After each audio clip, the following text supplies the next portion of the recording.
like beyond your game. Obviously, you're going to make the adjustments. You know what they are all about. You've watched the film throughout the week. Now you got your opportunity to go up on the mound. Don't try to play beyond your means. Do what you do best and trust your preparation. You're here for a reason. You're here to play the best teams in all of baseball. And now you got a golden opportunity to do so. Yeah, well, the Stanford lineup has also shown some power on their end. We saw home runs yesterday from Rentaro Sasaki, Teddy Tokheim went deep. Even Eric Gion got into the action as well. So the hitting has been there for the Cardinal all weekend, but just knowing that this has been a series where the story has really been all about the offense is really going to come down to how the pitchers are going to favor in this one. I mean, when you talk about Stanford softball coming into the year and building forward, you weren't talking about the defense. Yes, the defense can get it done, but you're talking about the power opportunities that each person possess. And now when you have some of the guys that were necessarily not written off as the offensive guys, the quote-unquote defensive guys, stepping up, getting in the action as well, you got to start feeling really good. And as ACC play continues to ramp up here, this is only the second series of the season for Stanford and the the ACC. And so now you're just starting to get things together. And if you can come out and get a big upset win against Pitt, it's going to tell a lot. And it's going to really set the tone as you move forward. Yeah, Pitt came into the series winning the first 12 of their 15 games of the year, being one of the hottest teams in college baseball at the moment with the hottest hitter in their lineup. But we're going to see how things play out. Or is it going to be another high offensive scoring game? Is it going to be a pitcher store? Or is it going to be a seesaw battle like we've seen in this one? Well, only time will tell to see how things are going to pan out. I'm glad you noted all those things, because if you said one of them and tried to funnel it in, it'd be the exact opposite. I would have been knocking on the wood. I would have been doing everything to cast that curse off. But no, you're good. Friday the 13th was a couple days ago. There's no Black Cat energy out here. We're good to go, ready to rock and roll. Yeah, well, ready to rock and roll indeed, as we're going to give you the starting lineup set up by Mike Bell. It's business as usual for the Pitt Panthers, as it'll be A.J. Nessler leading off. He's playing center field. You have Caden Doolin at shortstop batting second. Lorenzo Carrier back in right field, bats third. Kai Wagner at the hot corner third, batting fourth. Trey Fenderson, who also hit a home run yesterday, is playing second base, batting fifth. Joey Barron, the designated hitter, bats sixth. Sebastian Pisacreta back behind the plate at catcher. Carter Deerdorf at first base, batting eighth. And Julian Irizarry rounds out the order, playing left field in the 9-hole. And as mentioned, for Stanford, they're bringing out Parker Warner. So it's going to be up to the sophomore out of Livermore to really try to deliver here on the rubber. Yeah, and for Parker Warner, he's come off some really tough performances against Fresno State and against Wake Forest. Obviously, Wake Forest is a very terrific team. Fresno State, obviously known for the baseball as well. But he's got to go back to his first couple starts where he's going out here giving less, like 1.59 ERA and 5 2/3 innings pitched. And his first showing against Oregon State at Oregon State, no ERA, 4 innings pitched. Get back to your group and get back to what you do best, and just kind of, it's like a quarterback. When you throw an interception, you learn from it and then you move on. You turn the page. That's exactly what he's got to do. A couple hitches in the road shouldn't stop him. Yeah, Warner is really going to have to find a way to drop what is an 8.25 ERA coming into this Sunday. Just knowing that, he has 12 innings of work so far on the year, but it's just been a little bit up and down, and really the same could be said for the entire Stanford pitching staff, but we're really just trying to find a rhythm as they now get into the meat of ACC play. Yeah, and when you look at it like this, 12 innings pitched, about 3 of them were necessarily bad. So you still have 3/4 of your game as great games. So now just getting to that point. If you can't tell by now, I am very optimistic about everything, and it's going to continue to show. I'm putting that energy. The energy you put out is what you receive. I'm a big believer of that, and that's what I'm putting out for everybody out there. Yeah, well, David Esker's squad is trying to look for a series win this year. It's been a little bit rough out the gate, but these are the kind of series you really need to get to stay in the hunt for the ACC. And then you love to see it because you're getting an intermix of some of the older players as well as some of the freshmen stepping up in big moments. So as you continue to work through that, I mean, this just bodes well. You came into the season not really knowing what you would be because there was so much young, explosive, highly recruited talent. And now as things start to gel, that's where you want to be in this spot. Our umpires today behind home plate is going to be Kenneth Fitz. First base is Antonio Pinzone. Second base, Ramon Armendariz. And at third base, Joseph Blumenauer. So the crew still rocking the same setup, trying to work their way around as always. But it's going to be a good one here on hand, folks. A beautiful afternoon here on the farm, and again, it's a hot one, so if you got your waters, got your ice cream or your snow cones, definitely enjoy it, because you are going to be in for a good day of baseball on hand here at Sunken Diamond. I know it says it's 77 with clear skies, but man, it is scorching in here in the booth. So if you start to see us pass out, pardon us. Here's AJ Nestler stepping in the box to get things going here. First pitch from Warner. A strike right across the plate. First pitch at 1:07 p.m. and it was listed at 74 degrees at time of first pitch, but to mention it's probably going to get up to 77, which will be the high today. Man, that stuff is nasty. He's throwing out early. 2 strikes right up in his first 2 pitches. AJ Nestler went 2 for 5 yesterday. RBI and a walk. 0-2, hit on the ground the first, but foul. Yeah, with Sasaki right there, he shifted all the way back to the edge of the grass. They're just really trusting and understanding their preparation with their slight adjustments and shifts. And Stanford had to go through 7 pitchers yesterday, just falling short of a run in double-digit scoring from both sides. And when we took a look at Stanford and their catcher, Luke Lavin, Lavin is so tall, and it's just, he has to get different angles than you're typically used to seeing from a catcher. The 1-2 to Nestler. That one's hit on a line to right. It's going to stay up high enough for Brock Kettleson, as that is how we will start the ball game.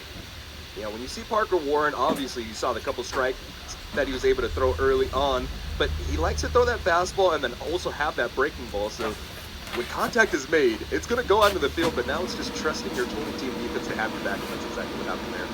Yeah, this Pitt Panthers team is known to launch the baseball for sure. The defensive alignment for Stanford in left field is Telkheim, center field, Ethan Hott getting the start. Brock Kettleson, as already seen in right field. Charlie Bates at shortstop, Moran at third, Adai at second. Sasaki at first, and Lavin behind the dish. Now it's Caden Doolan's turn. He looks at ball 1 from Warner.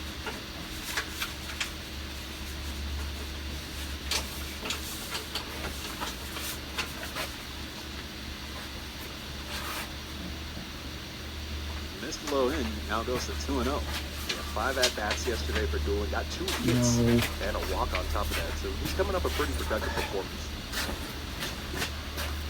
Yeah, Williamstown, New Jersey. That was hit hard and through the hole in the left field. So a hard hit, went out single by Doolan. He finds his way back on base. And as you said, Max, he had 2 hits yesterday. Now you can give him another one. It's just been a really good series on the hitting side for Pitt. But really no surprises. We talked before the game about their metrics as a team, just having one of the best offenses in the country at the moment. Yeah, when you look at the numbers as of March 9th, 4th nationally in OBP with 485, 4th in scoring with 11.5 runs per game, 6th in batting average at 350, and 6th in slugging at 607. I mean, these are just crazy numbers. Yeah, well, talk about a guy that's doing crazy work at the plate, Lorenzo Carrier, who actually had his 7-game home run streak snapped yesterday. He's going to launch it out to left field. This one's going to go off the wall just left of the Wells Fargo sign. And hurry up and get it back in, but Carrier delivers with the 1-out double to put him and Doolan now in scoring position. Yeah, you're talking about Wells Fargo there. He was on his horse, just kind of jogging along, getting out there. Great contact on that ball. And there's a reason this guy's hitting 483, and that number's only climbing. Yeah, I mean, he's had some notes for him being in that Golden Spikes Award conversation, and you think about how his career started. Carrier played first 3 years of college ball in the ACC at Miami with the Hurricanes, but again, Mike Bell loading up this team heavy from the portal. So many newcomers coming into this Pitt program this year. Common theme kind of seeing on both sides of the dugouts here. And everybody up in the Pitt dugout, so is the Stanford dugout. Here's Kai Wagner. Oh, look at strike 1. Wagner, he hit a home run on Friday in that seesaw game that Stanford were able to get on the win, 9-7. What was a really solid battle from both teams. Yeah, and a really disciplined approach at the plate yesterday as well. 3 walks. So he's not going to swing at everything. He's going to be very patient and kind of let the game come to him.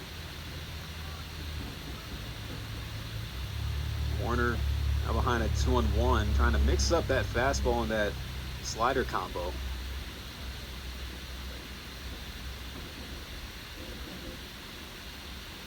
2-1, this is away. Now it's 3-1 in favor for Wagner.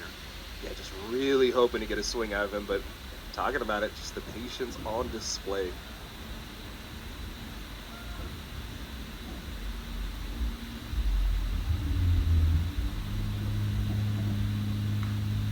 Wagner scourges it into the gap in right center. Is this going to send everybody home?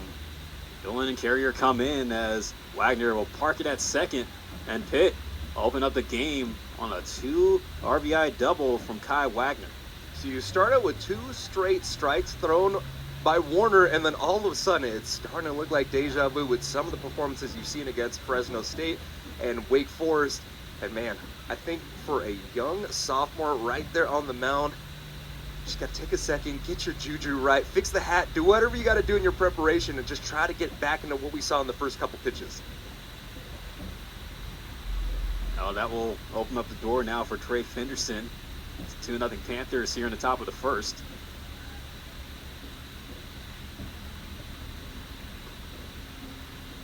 It's just a little out by Warner. Fenderson hit his second home run of the year yesterday.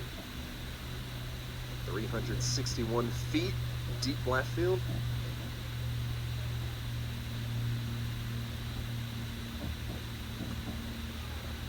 Sent foul.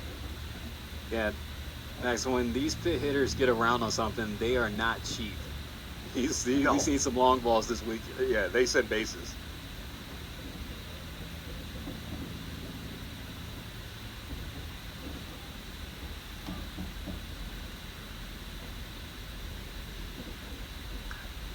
Fenderson, fly ball to center. It's going to be playable for Hot. And not trying to tag at second is Wagner. They'll hurry up and get it in, but there's 2 gone. And that's a good idea. We've seen Hot get inserted in games early on when he wasn't necessarily in that starting lineup because of his defensive ability and the arm that he possesses from center field. So right there, knowing the scouting report, staying on second, not risking anything.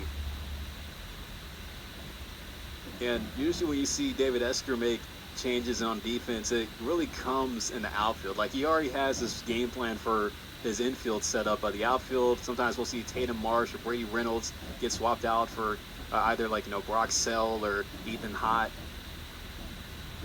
Here's Joey Barron, the designated hitter, coming up. Now look at strike 1.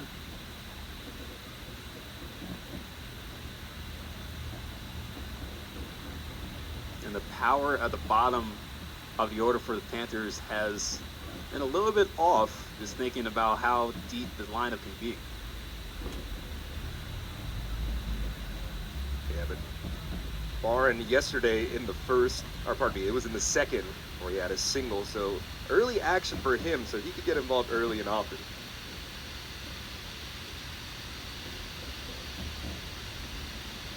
Here's the 1-1. Warner missing away. Playing with the count, you know he can really deliver some heat over the plate, but just trying to really get settled in this game.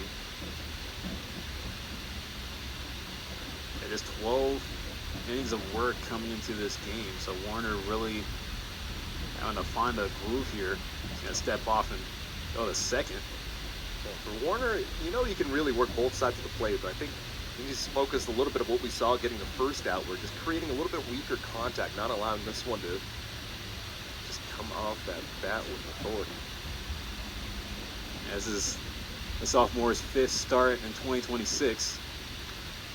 Round ball to first. Sasaki's going to play it easily. He'll step on the bag to end the inning.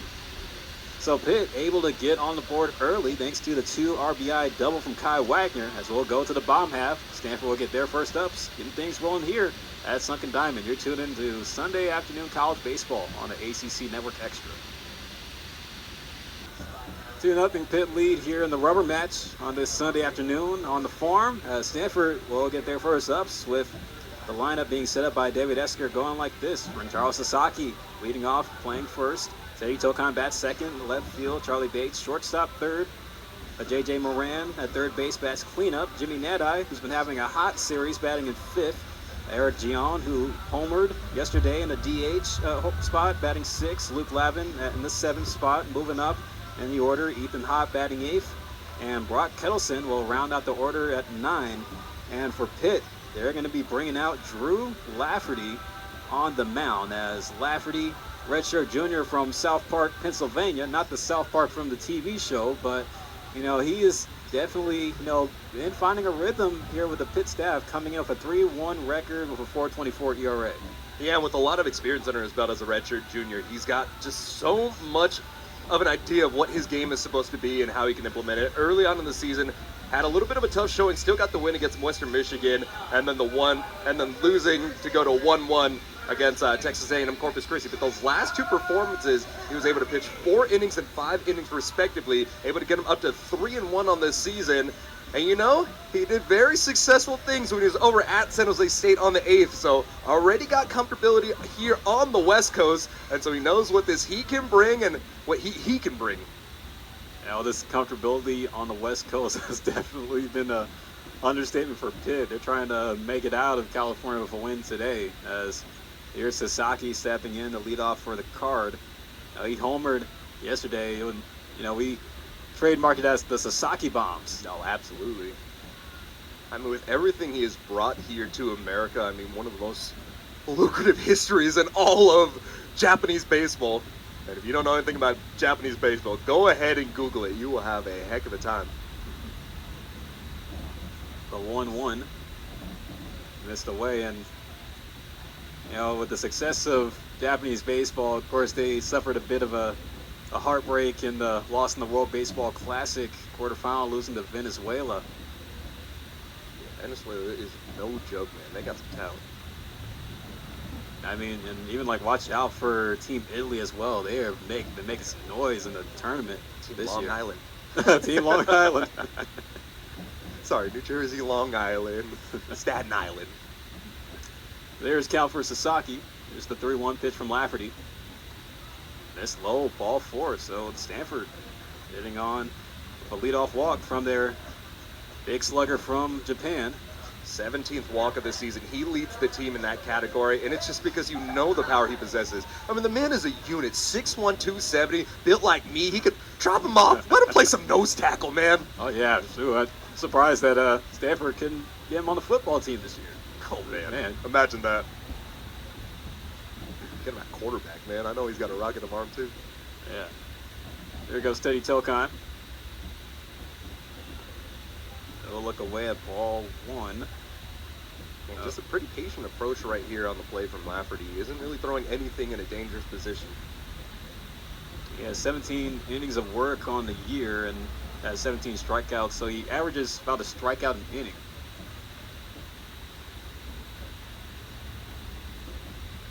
We alluded to it earlier, but talking about just some of the talent that Stanford was able to bring in at a lakeside school, one of the most affluent areas out there in Seattle, Washington. He came out as having a heck of a weekend. Yesterday, 10 total bases with 3 doubles and that home run, man. There's a reason he got inserted in the lineup here. Yeah, look at the 1-1 there. Yeah, I mean, the Stanford lineup will show signs of power. You just think about the performances that Tokan, Sasaki, and Jimmy Nadai have been having so far this year. They can get the offense going. They've had their moments. It's just what's it going to take to get everything else firing on all cylinders. And there's almost an intimidation factor in terms of the physicality that they show as well. 6'3", 215, a nice firm build on that plate. Tokan ahead 3-1. Lafferty, jeopardy of walking a second straight batter here in the bottom of the first. Takes a swing at that one, but it's going to go foul. Just trying to give a souvenir to a kid. Yeah, good crowd on hand. Here at Sunken Diamond today. Of course, people trying to find shade wherever they can. Before the game was walking in, they decided they had to bring out the umbrellas, just behind the seats in the concourse area. That was hit hard. The second on off the glove of Fenderson there. That was just smoked off the bat. Tokheim able to move Sasaki over to second, so everybody's in a reach. I mean, that was a fastball right there coming 90 miles per hour off the plate. So the fact that he got great contact on it, I think the second baseman just wasn't able to really judge it properly, and that roller just came off like a strike. Yeah, 108, according to the TrackMan, on how hard that ball is hit from Teddy Tokheim. Yeah, can you try to stop a 108 ground ball coming right to you? It's like trying to stop a speeding bullet. I cannot. Here's Charlie Bates. He'll take strike one. Yeah, I'll choose to go up against a 305 offensive lineman over trying to stop a 108 freaking mile per hour ball at me. Any day of the week, man. It has been a hot hitting shortstop. 348 coming into today with 4 home runs and 16 ribbies. The bouncer, this one playable for Fenderson. He'll get over to second on the first, and in time as Pitt able to turn the double play there, 4-6-3. And in that situation, gets right back to you, and you reset the page right away. Turning the page, understanding, hey, this is just a little bit of a blip, and being able to get right back into rhythm. That's got to feel so good, not letting it loom over into the top of your head.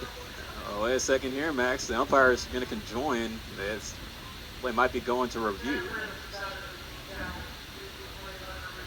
David Esker calling for the challenge. Want to take a look at that play at first.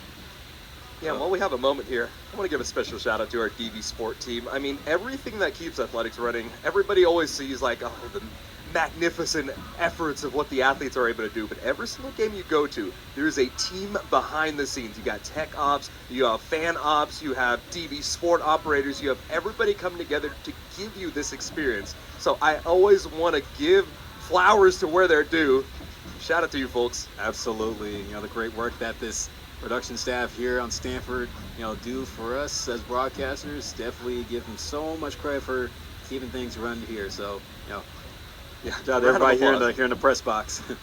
Man, at this point, with the freaking sun beating down on me, if I start clapping too hard, we're gonna get splatters of sweat everywhere. I need to reapply. I can already see the sunscreen lifting up from my sweat beads.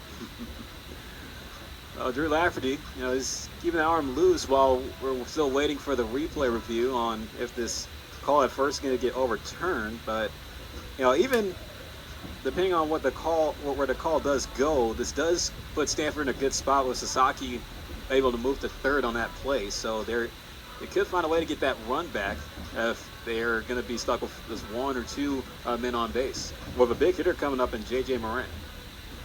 You mean this series is going to have more scoring? Isn't that a crazy thought?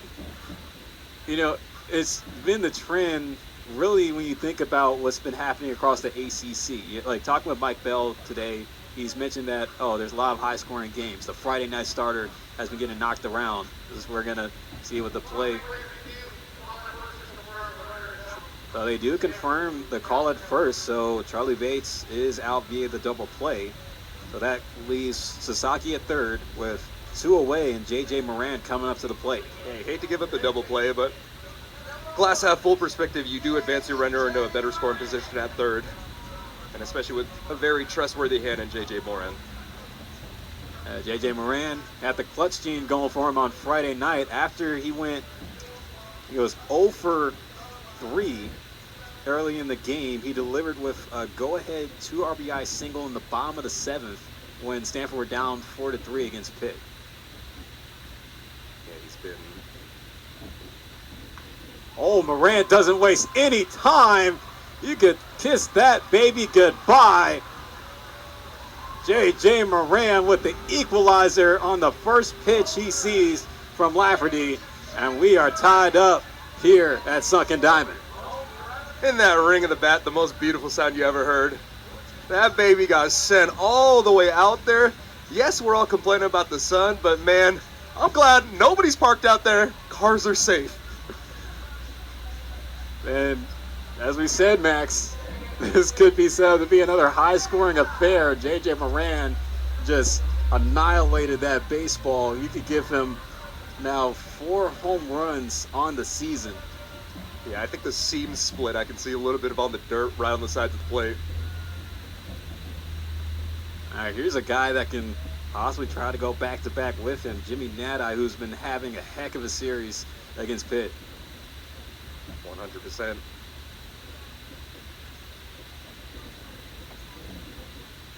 He's been really good in the last few games. You go back to last Wednesday in the midweek matchup against Nevada, he socked 2 home runs. Yeah, carrying on that momentum. We saw Friday night 3 for 4, 2 runs, 3 RBI, and had that home run. That was 2 for 5, scoring a run as well. When he got that 2-hit single. Lafferty behind against him at 2-1. Still 2 out. This is high with a fastball. Now it goes to 3-1, but dangerous spot here for Lafferty, especially with Eric Gion waiting on deck.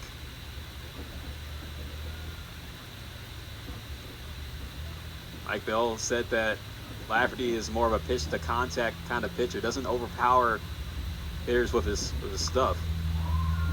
Nadai popping it up in shallow center. Gonna be a play made by Fenderson as he'll make the catch to end the inning. But J.J. Moran doing J.J. Moran things as he ties up the game with a 2-run home run as the early scoring continues here at Sunken Diamond. We'll go to the second, 2-2 between Pitt and Stanford.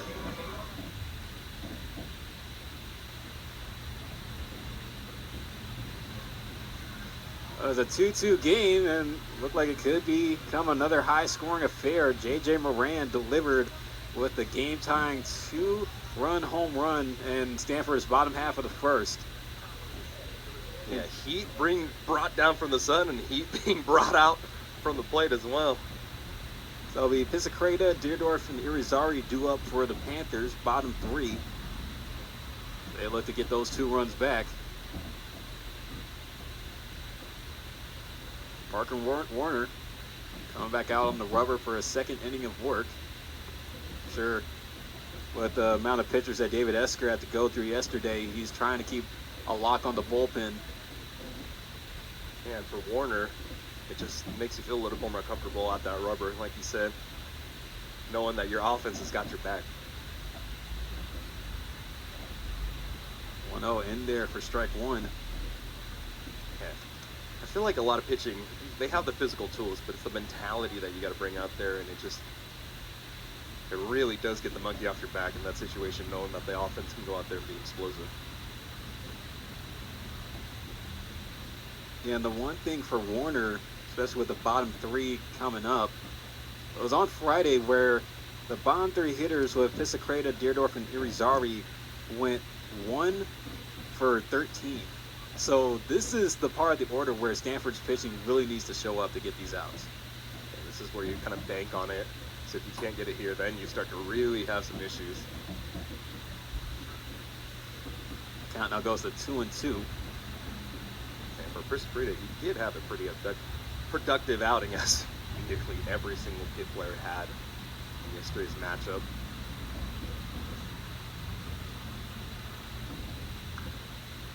Pisacreta was able to get that single in the second, so he did get his game going early on.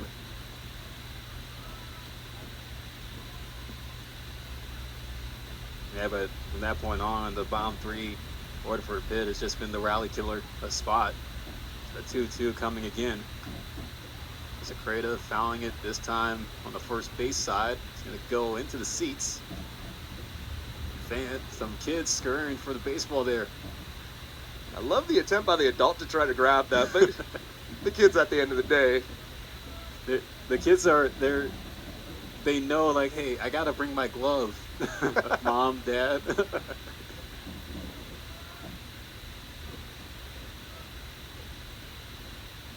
2-2, and they say that Pisacreta went around on the swing. There's a strikeout to start off the inning. I feel like that's one of the most underrated things in all of baseball. It's just Imagine swinging that bat with as much velocity as you possibly can, and at the last second holding it up.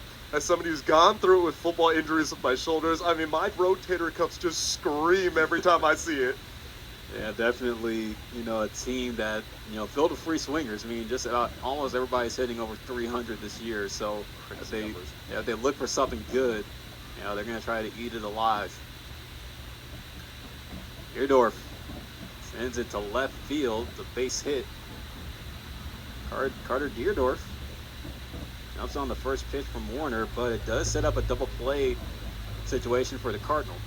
He had one at-bat yesterday and was very productive in it, coming in as a sub in the 7th. So put in the spot right here, and he delivers early on. So good adjustment there by Pitt. Now Julian Irizarry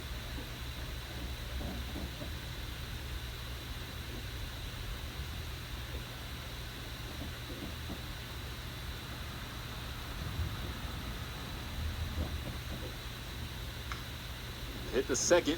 Nadai bobbled it. Still trying to get it out of his hands, but couldn't do it.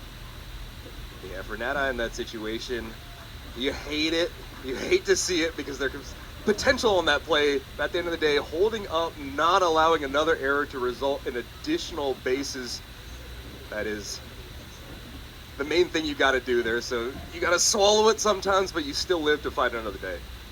Now, looking at the scoreboard, they do mark that one down as an error. So an E4 does go down for the sure hand Jimmy Nadai, who's, doesn't miss too many balls like that.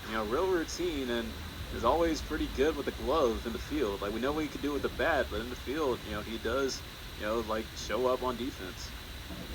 And I mean, he's the senior. He's that presence that really just settles you down. So I think that's why he just couldn't allow that error to turn into something even more. They have runners at first and second with A.J. Nessler swinging and missing at the first pitch. Nessler flew out to right in the first inning. Yeah, but the double play situation is still in favor for Stanford. Warner just needs to put one on the ground. Oh, well, scratch that, as they say Parker Warner logs there, so the runners will move 90 feet. That is a whole different situation. One little mistake like that just puts you, it turns up the heat quite a bit. Oh, double play now gone.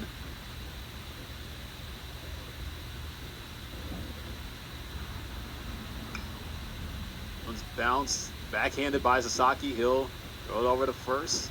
Warner goes over to cover, but it will be enough for Deerdorf to score, and Pitt are back in the lead, 3-2. There's no chance to try to get things back to home plate after a hit like that. So just having to really just, once again, bite down on the lip, take what you can get, and live to fight another day. Yeah, well, this is the kind of game we were expecting. They have now scored in back-to-back innings. Caden Doolin trying to extend it here. Parker Warner trying to stop the bleeding. Excellent pitch. Open up against Doolin for strike one. At this point as well, going back to the top of the rotation, they've seen the stuff that Warner has, and how can you adjust to that as well? Doesn't get the call there from Kenneth Fitz.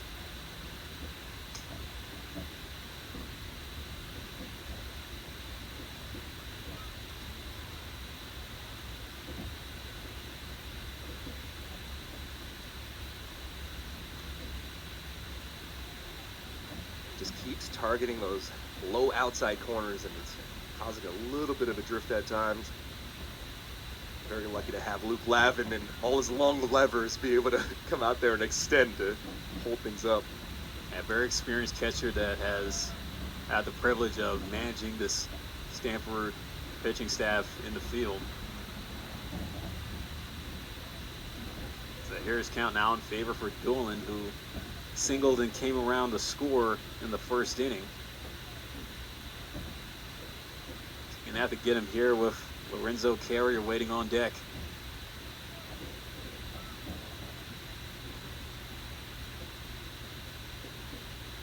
The 3-1. Cross for strike 2, so now the count goes full. He's been targeting that zone all at bat. Just low and outside, just barely kissing that corner. Let's see who wins the duel between Dolan and Warner. Big pitch coming up. Here's the payoff. Oh, missed in the dirt. Ball 4. Now that opens up the door for the big slugger from Bear, Delaware.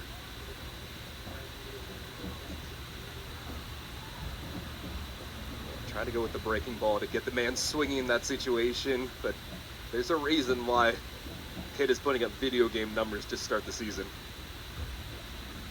Well, Lorenzo Carrier, he's the kind of player that's popped out of MLB The Show. Yeah. The way that he's been seeing the baseball.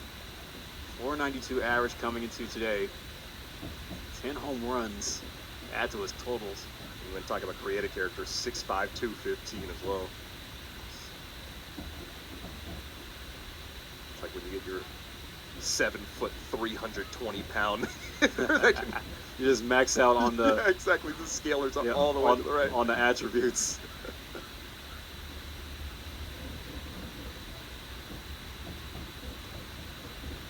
Cross for strike 1 with the fastball there. He really set the tone in that first matchup. Despite the loss, having those 2 home runs, had the solo, and then his 10th of the season was that 3-run home run deep to left field.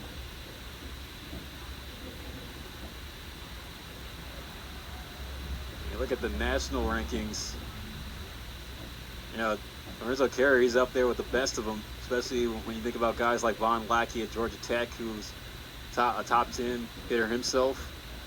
All I'm hearing right now is ACC. Oh, and they're might be calling for another balk. That's the second balk in this inning by Warner, as that will allow Irizarry to score. Now, here comes David Esker coming out to talk about it. Have you ever seen 2 balks in an inning before? I can't remember if I have. Oh, wow. The umpiring crew just keeping a close eye on the Stanford pitcher, and you know, that's not really the kind of way you want to, give up this deficit.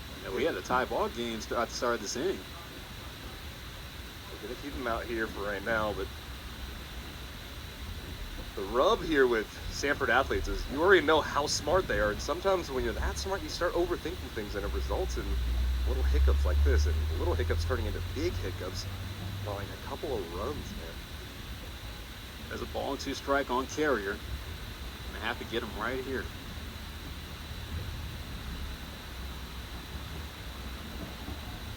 Just outside.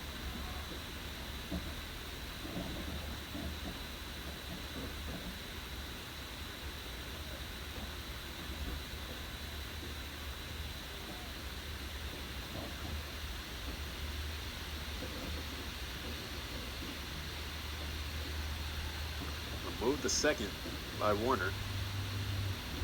And with that runner behind your back, it really does change up kind of the way you set up as well. You have to look back there.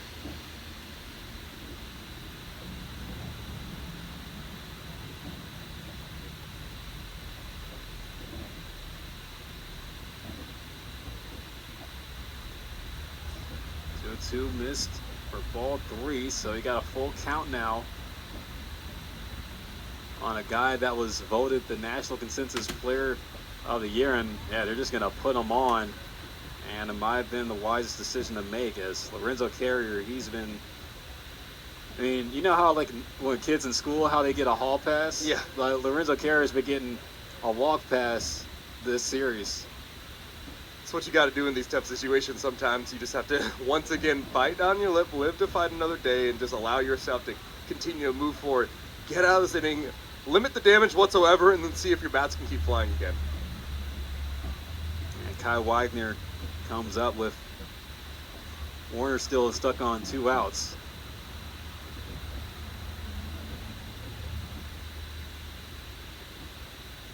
And I'm sure for Kai Wagner, the kind of hitter he is, I think at times he finds it a little disrespectful when knowing that he is behind Carrier, and for teams that have to put Carrier on, just knowing how dangerous he could be, I think that lights a fire under Wagner's rear a little bit. Yeah, there's a reason he's hitting 344 in that situation. He's coming out with that chip on his shoulder. And Warner's pitch count starting to reach into the mid-40s. He just threw pitch number 45. Excuse me, make that 44.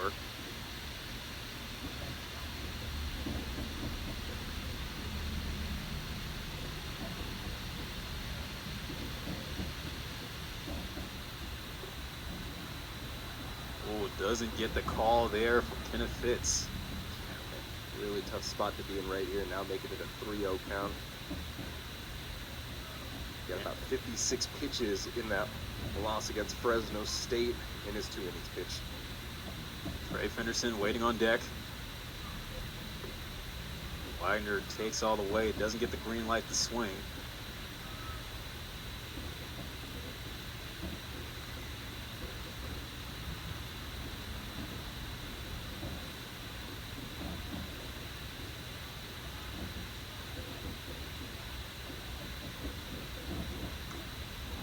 One popped up on the third base side. Moran's going to watch that fly out of play.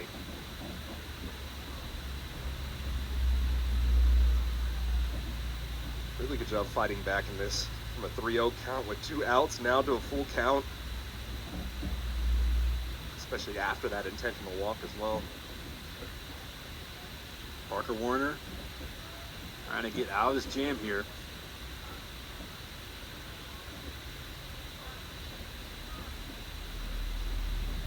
Comes the payoff. That one is going to squeeze right back up the middle as Dolan will come around the score, and Pitt just continuing to pile it on here. Now make it a 3-run inning, up 5-2. You get in that spot with 2 outs, and then with 2 outs, Pitt's just showing their clutch gene right now. And it just comes down to situational hitting. It's been working in the favor for the Panthers. With the contact on that ball, it also does bring the run into third, not just second. The Carrier moving to third on the base hit. Now Trey Fenderson, who flew out to center field, his last AB, will try to add on to this Panther lead.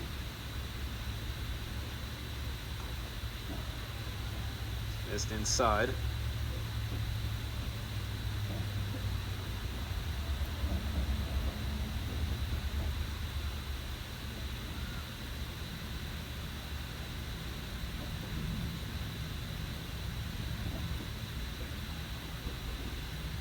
I think one thing for Warner, he has to be very careful in trying to find out where his placement is. Like, this isn't a team where he can let a few pitches go away. Yeah, just need to be extremely disciplined.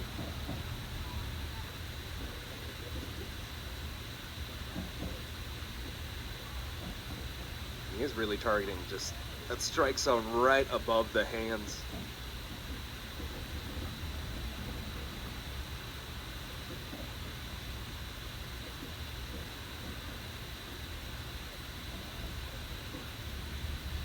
Warner trying to go straight up and down against Trey Fenderson. Able to put in strike 2. Huge situation once again. Man, I feel like we've been in these close to full count situations almost every single at bat now. Yeah, the 2-strike approach has definitely been working well for the last few Pitt hitters. Warner trying to get the put-away pitch. Here's the 2-2. Swing and fouled. And there's somebody's windshield. Hopefully it's not mine. Take one for the team, though. I've been parking in the same spot the last couple of days I've been here. So.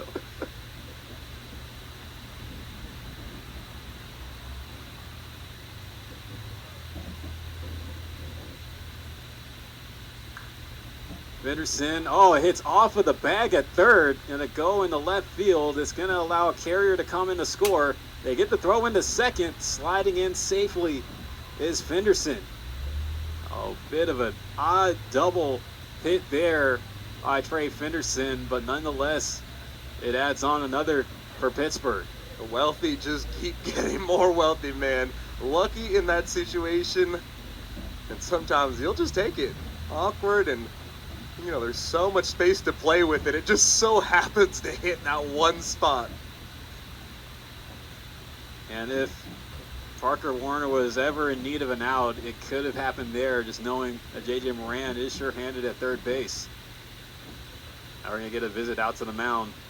I'm almost a little surprised that it took this long to get that visit out to the mound, especially because he was in so many tight situations with 2 strikes. I have to pick up right there on what you just said, Max. Like, Luke Lavin usually is good at gauging when a pitcher's confidence level is in balance. Yeah, it is a bit of a late trip when you think about it. Still, you know, on top of that, there's nobody really getting up right now in the Stanford bullpen. I think that really just has to show the performance that happened yesterday. You just went through so many pitchers. Yes, you're in a tough spot, but at the same time, it's, can you even afford to go even deeper? At some point, you might start to see some of these two-way players have to step up and show their stuff. You know, Stanford does have a few of those. One of them being Brock Kettleson playing right field today. There's Joey Barron. Now we're going to get a mound visit. And it looks like this is going to buy some time. And it's also like, it's the scouting and the understanding of the hitting profile of who Barron is, because sometimes all you need to do is be able to lock in and understand, hey, what's this guy's weakness? Where can we target? What can we do? And kind of play that little bit of a chess match. Well, Warner is going to get the hook, so Parker Warner will lead the game for a new arm coming in for the Cardinal, as they're in a bit of a hole against a Pitt team that's really and getting the ball in play and capitalizing on it heavily. So we're going to take a break, and we'll come back with a rundown of the new arm, hoping to get Stanford out of the top of the second. 6-2, the Panthers lead.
Parker Warner has an early exit to today, as they're going to hand it over to Andrew Shaw, who's still trying to get that third out that Stanford really need to keep this game close with Pitt here in the top of the second. Now it's Joey Barron coming up with 2 runners on with 2 out. You have Wagner at third, Fenderson at second.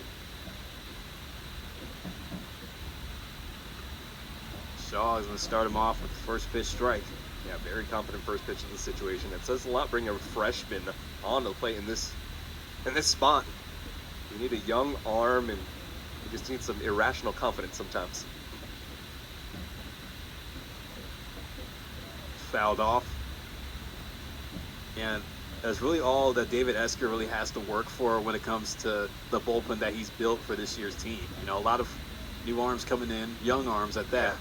And they're getting a bit of a experience in pitching in a tough conference like the ACC. You know, this still being this early in conference play, rest of the year, you're going to go up against some really tough hitters. Shaw with the 0-2. And more than anything, you're building towards the future. You have all this young talent. You have these guys that are getting so many valuable reps in situational baseball. I mean, coming out here, 2 outs, runners on second and third, and just having to launch yourself headfirst into this. 1-2. Shaw trying to stay on the outside against Barron. Just needs to get more closer to the black. Yeah, but in these situations, I think he's also just trying to get a swing out. You have a lot of room to work with an 0-2 count.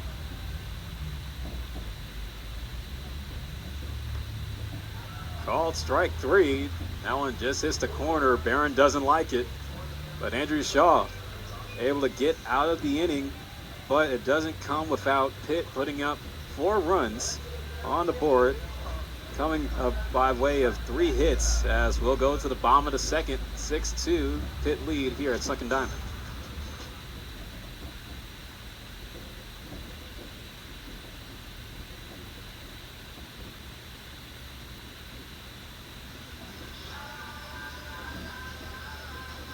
Max Aggressive and Philip Hall with you here on ACC Network Extra. 6-2 Pitt lead against Stanford in this rubber match as this getaway day for the Panthers as they're trying to come out on top of a win today and take it back to the Steel City. But here comes Stanford with some work to do, now being down by 4. Eric Gion, Luke Lavin, and Ethan Hott will be due up. You're not even at the bottom of the rotation right now. Seeing 13 batters come up to the plate already for Pitt. And I wonder what the philosophy is coming in. Are you chasing extra because you feel like you really just need to get something going? Or are you going to stay disciplined and allow your game to really come into fruition? Yeah, Drew Lafferty is now pitching with a lot of confidence, working with an early 4-run lead in this game. But as we've seen in this series, Max, that could change in an instant. Yeah, I think something that really does benefit Stanford in this situation is that the bottom of the order is just pretty heavy with some of these older players, seniors and juniors, to carry forward. Eric Gianni delivered with a home run in that comeback attempt in the 9th inning in yesterday's game. Fly ball down the right field line. Carrier playing it close to the line. They'll make the catch.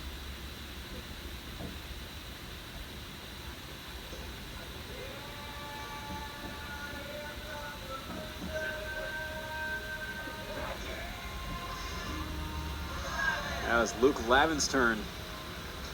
Now let's see how this pressure continues to build.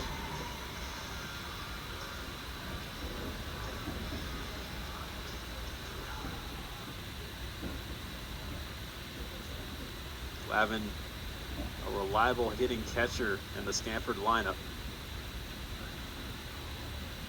Missed away. He was 0 for 2 yesterday.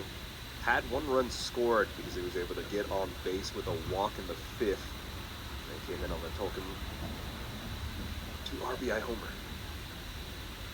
Showed the bunt there, pulled it back, but it's a strike.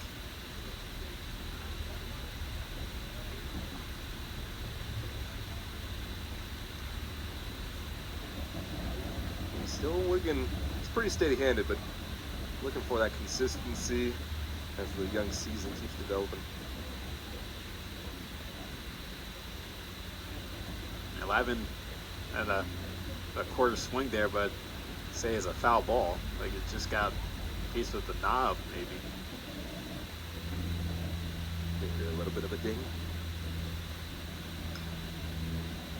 Rolls over it, but goes foul. Yeah, really reached out a bit for that one, coming off the tip of the bat. This is what we were talking about moments ago, is just big situations from behind, feeling like you need to make something happen.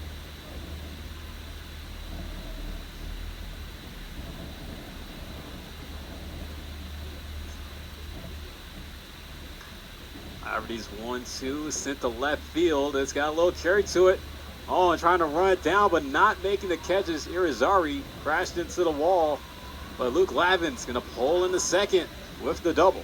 Got a good break on it, but that wall came up a little faster than he was expecting. Felt the shade, threw off his depth perception. And it's a huge situation to be in, just finally feeling like you got a little momentum coming back in your direction.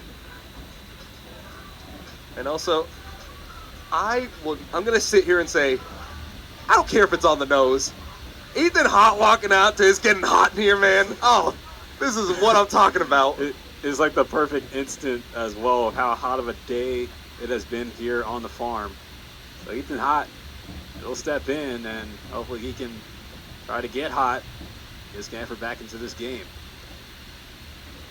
You know what you need for crops to grow? A little bit of heat. Yeah. And some rain, of course. And if you want to talk about rain in this issue, and all the balls flying out of the park, it has been raining. Yep.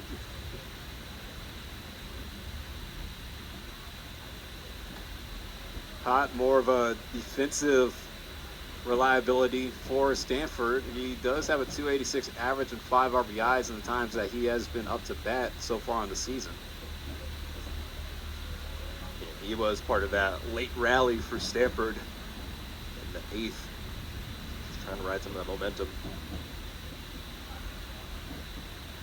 Got a strike outside from Lafferty. Still working well with that fastball.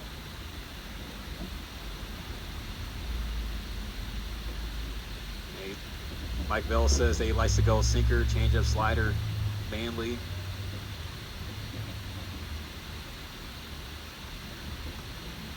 Yeah, overall, he has shown pretty good command of the plate on the mound today, but as the heat continues to pile on here, as his arm starts to heat up in its own regard, does he start to lose that like we saw in that last pitch? He's going really far outside. There's count for Hott. Bit of an awkward swing there. Yeah, once again, reaching for it. Hott just going all the way out there, and almost you saw him have to tiptoe right after it. Yeah, way off balance. Now it's a full count. I do like what he did here, though. Hott just saying, hey, I understand what I did. Signaling over to his coaches.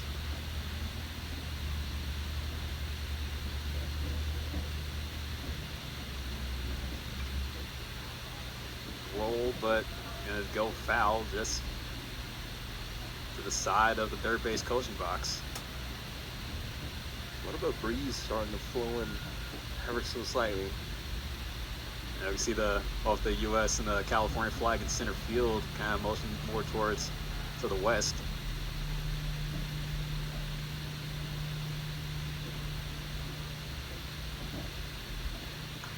On the payoff, sent to left field.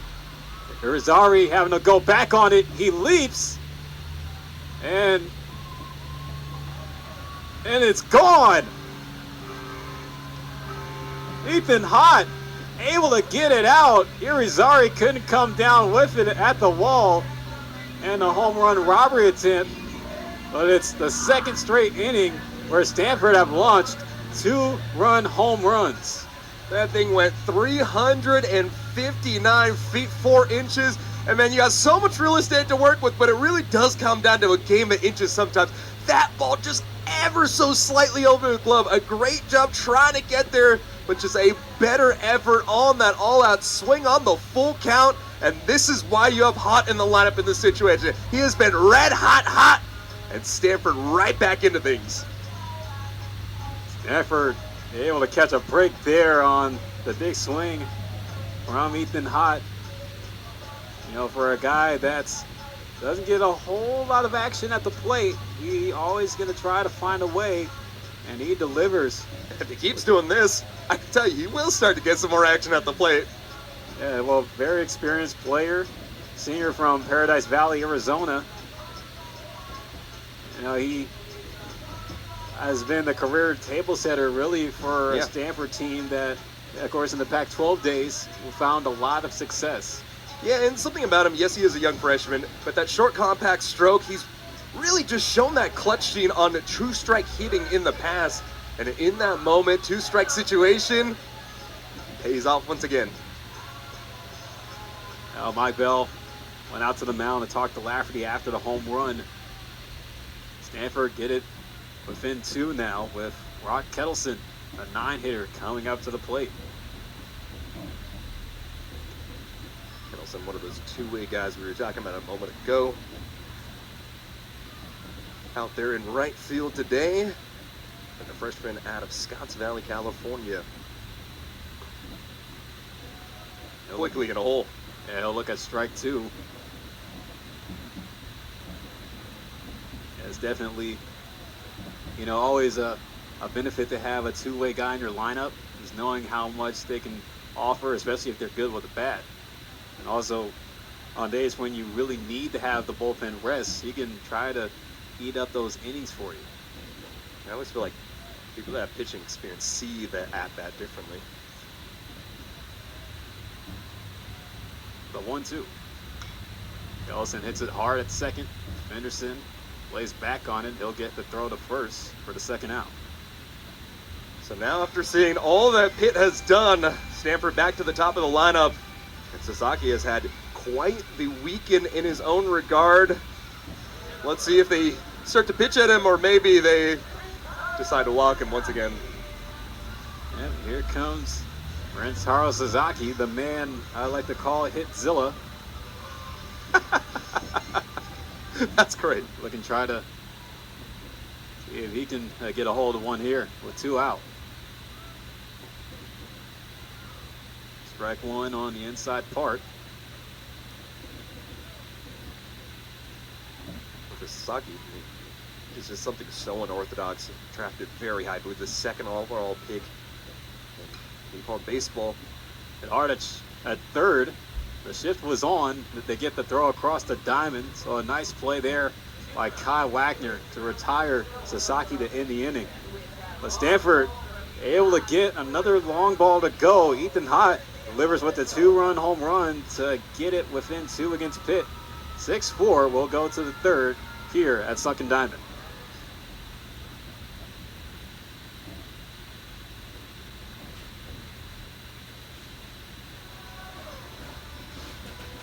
Well, Stanford still trying to keep the bat hot on what's been a hot day. And Max, you just said that it rose up to 79 degrees.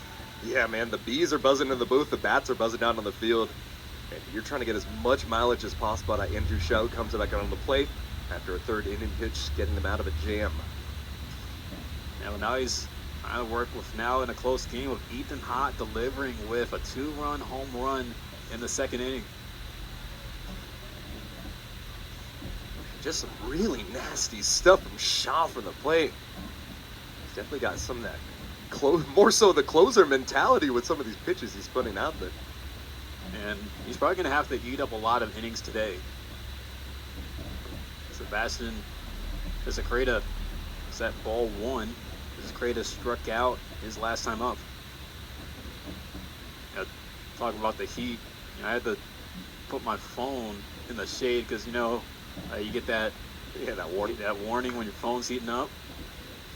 Nearly a warning there. That one goes foul, but yeah, it happened right before the game. I was, trying to be a productive member, share everything. Not a big social media guy myself, so I'm trying to be active about it. I'm like, oh, yep, that's just the sign right there. I mean, I don't know what's worse, like your phone heating up while you're driving, or if it's heating up when you're at work on a day like this. Also. It's the 1-2. ¿Por qué no los dos? So this is low in the dirt. Goes to 2-2 now on Pisacreta. The way the sun moves here in the stadium, it kind of stays on you the entire time, unless you get a cloud through the sky, which there's none in sight. Keep baking. Pisacreta sends it in the air to left, but it's going to go foul. And when you're throwing it with as much velocity as he is from the mound, when you make contact, it does look crazy. It's just a matter of you can keep that one in the frame of play.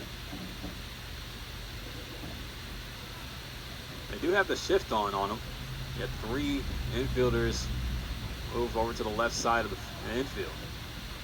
Try to check on the swing, but they say he held up. Held up here, bringing up the full count now.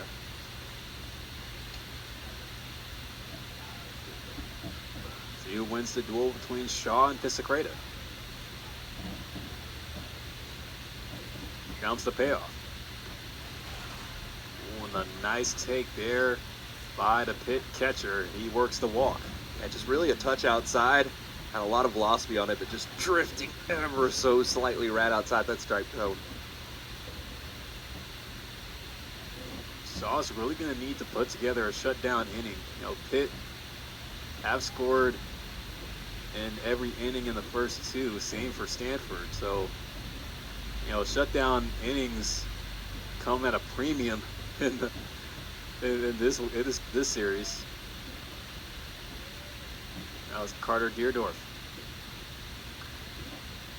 The slow roller to second. Nadai picks it up. Only play he's able to get is at first. Too slow for the double play attempts. Yeah, but you still do get that out.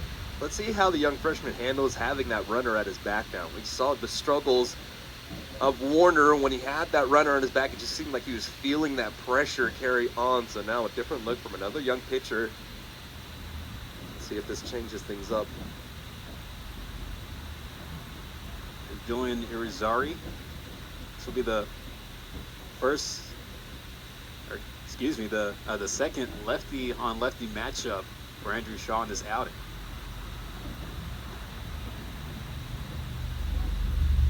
See, kind of missing a little further outside, more exaggerated than the last time we saw that pitch.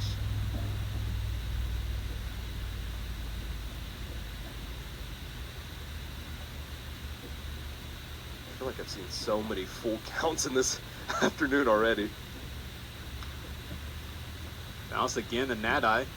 He'll play back on it, but the throw takes Sasaki off the bag. Irizarry's going to get in safely.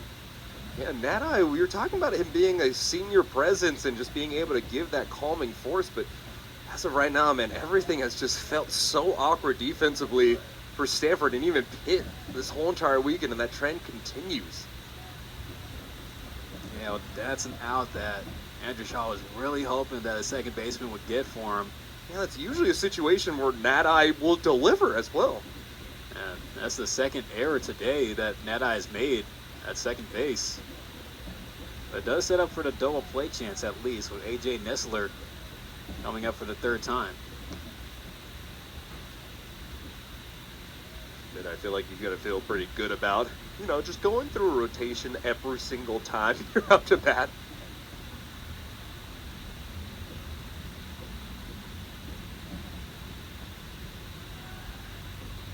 Shaw making a move to first. We'll check on Irizarry. Irizarry, not so much of a base stealer. He only has one attempt on the season.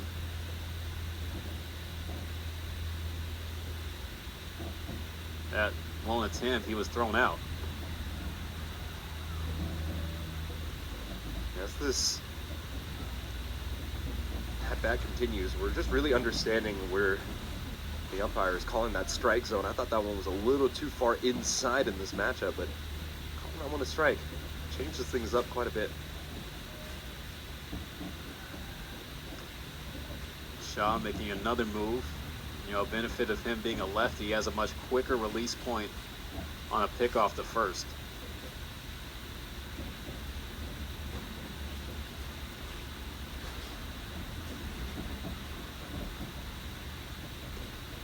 One, swung on a miss by Nessler. It's like a little bit of swag when Andrew Shaw goes up there. He looks thin, gives you a little cock of the neck, and then really lets it rip. You know, his delivery reminds me a lot of Cliff Lee. Well, that sure, you know, for huge baseball heads, I remember Cliff Lee back in the day. Solid lefty. He delivered some junk there to Nessler, gets him on strike three. Yeah, and in a tough situation here with runners on first and third, but you get that second out, really changes things up.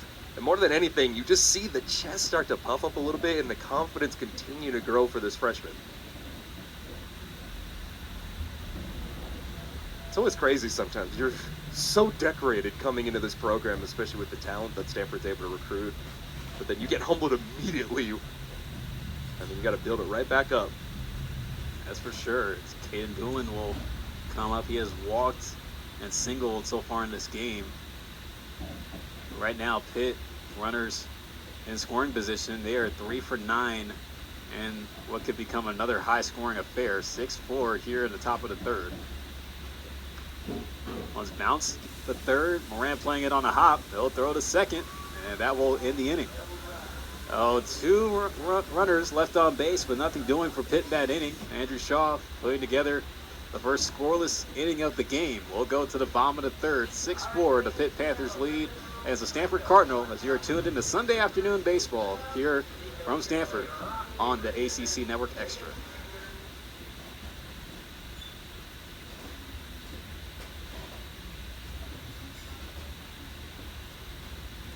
Nicely, stay please.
Well, Stanford's going to come up to the plate with the top of the order due up. Sasaki, Tokheim, and Bates will have a chance to hit here in the bottom of the third. You know, Vex, we mentioned how Drew Lafferty comes from a town called South Park in Pennsylvania, and it got me thinking, about the TV show South Park. Been on the air for many years, but, It's older than you. Yeah, that's what I'm saying. By 3 years at least, but you think about South Park, Colorado, where the show is initially based. It's Tokheim that's due up here in this inning.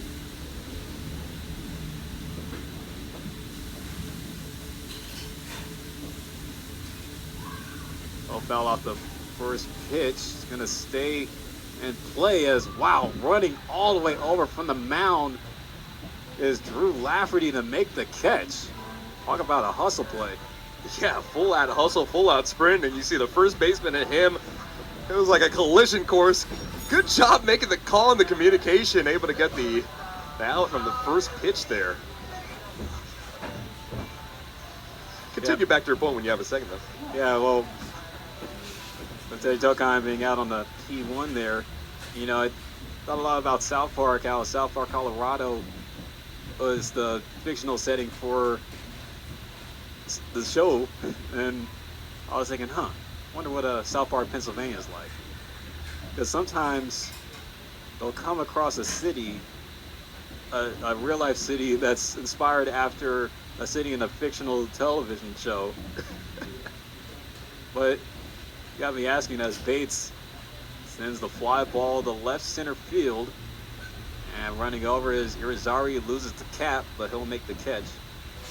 I want to ask you something, Max. If you were to live in a city inspired by a fictional show, or a fictional city in a television show, what would it be? Man, it's not going to be Springfield. I don't want to deal with the radioactive whatever the heck's going on over there. Quahog, maybe? I mean, Family Guy, Peter's the one bringing the issues going on around town, but overall, I feel like they're quote-unquote normal. You got some weird anchors and all that, but I think I'm going with Quahog, Rhode Island. Quahog, Rhode Island, Family Guy. There's J.J. Moran. He hit a 2-run home run in the first inning. Sends a hop up behind the plate, tossing the mass there. Pisacreta, and he'll make the catch as Stanford go down 1-2-3 at the bottom of the third. We'll continue our conversation on fictional cities in the next half inning as we'll go to the top of the fourth with Pitt still leading 6-4.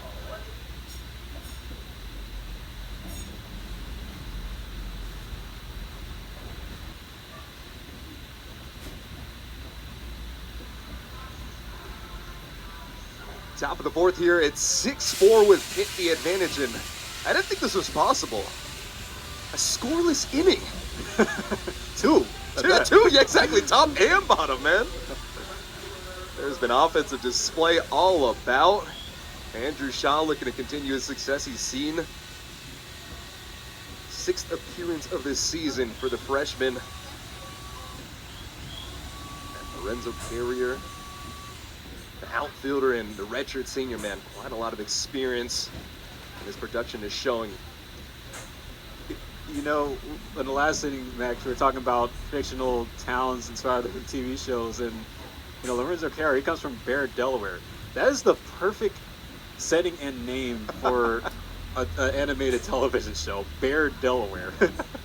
Hey, I know this is an ESPN broadcast, but if any guys at Fox are listening, you got a name right there. And a storyline to follow as that storyline hit right through the gap. Tracing it down is Ethan Hott holding him up at first. But Lorenzo Carrier, he came into the evening hitting, or pardon me, the afternoon hitting 483, and that number has only continued to climb. Hit a double and a walk in the second, and he is something special. Absolutely, just continuing to just rake at the plate, just nonstop. I think rake is a perfect description of it because it's just such a wide area that he's able to cover with that bat and just so consistently. Kai Wagner, another redshirt player, redshirt junior out of Parker, Colorado. Holds up on the first pitch as it's low and outside. You know, Parker, Colorado, I wonder if he's been to South Park. Oh. We should ask him. I mean, he's from the state. I wonder how much of a South Park influence there really is. Casa Bonita. Apparently that's a real spot and they bought it because it was going bankrupt during COVID. Pretty nuts to see. I love just seeing people give back to the community. It's always funny. Here's the 1-1. Contact fouled back. Oh, that one. Sir, you got to make an attempt on that ball because that's going to dent somebody's bumper. Luckily, there's not a whole lot of parking space on that side. Yeah, at the Stanford Soccer Stadium over there. Ray Stadium. Here's the 1-2. Shuffles for a moment with the hands. Able to hold things up. And you mentioned it last time, but Shaw being a lefty really helps out in the situation just because he has that line of sight with the runner on first.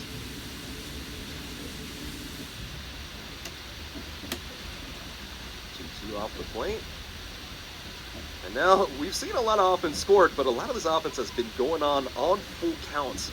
I swear, we're only at the top of the fourth, but it feels like I've seen more full counts in this game than I have in quite the last few. This one right above the hands. And coming out to grab this is going to be Bates. So that is the second out here. So contact being made, but Shaw will continue to just grow his confidence as his defense has his back. Yeah, he's so good at just working at bats in his favor. Like, he's the kind of reliever that finds a way to get the rhythm and the flow going whenever he steps out there on the rubber. And, you know, Charlie Bates, you know, I haven't really seen too many balls get hit to him a lot in this game. He's able to make a play there. Yeah, changing the dynamic with the left-hander. This one going straight to second baseman, and the tag out. I first know it's a wild pitch, allowing the runner to advance. So another error by Stanford here. So you get the out with the grab, but the runner is able to advance. So Carrier, just a heads-up play, understanding the situation. And once again, the fielding of Stanford has just hurt them a little bit. Yeah, and that's just another error this time on the throw from Jimmy Nadai. Now it's 3 on the game, but, you know, good for him to still catch the ball on the line out, but on a play like that, even though, yeah, you have a chance to get a double play that would have gotten you out of there, but, you know, the throw is a little bit too rushed, making it a little bit hard for Sasaki to prepare for it. And Sasaki has been a nice anchor this season on first base, which is putting you in a bad situation here. First pitch off the plate as Joey Barron comes up once again. 326 on the season. Just such high numbers for everybody throughout the entire lineup for Pitt as this one yanked foul territory, bring up a 1-1 count. 7 at-bats, 2 runs on 4 hits with 2 RBI and 3 walks. Just a very productive showing for the catcher for Pitt. Round out in the first. Struck out looking to get some more of that production back as this one goes out to center field. And that's the 3rd out for Stanford. So a little bit of a hiccup here, but 2 straight scoreless innings for Stanford as they get to the bottom of the 4th with Jimmy Nadai, Eric Gion, and Luke Lavin due up.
Scoreless top of the 4th brings us to the bottom of the 4th. Stanford unable to get any runs in the bottom of the 3rd.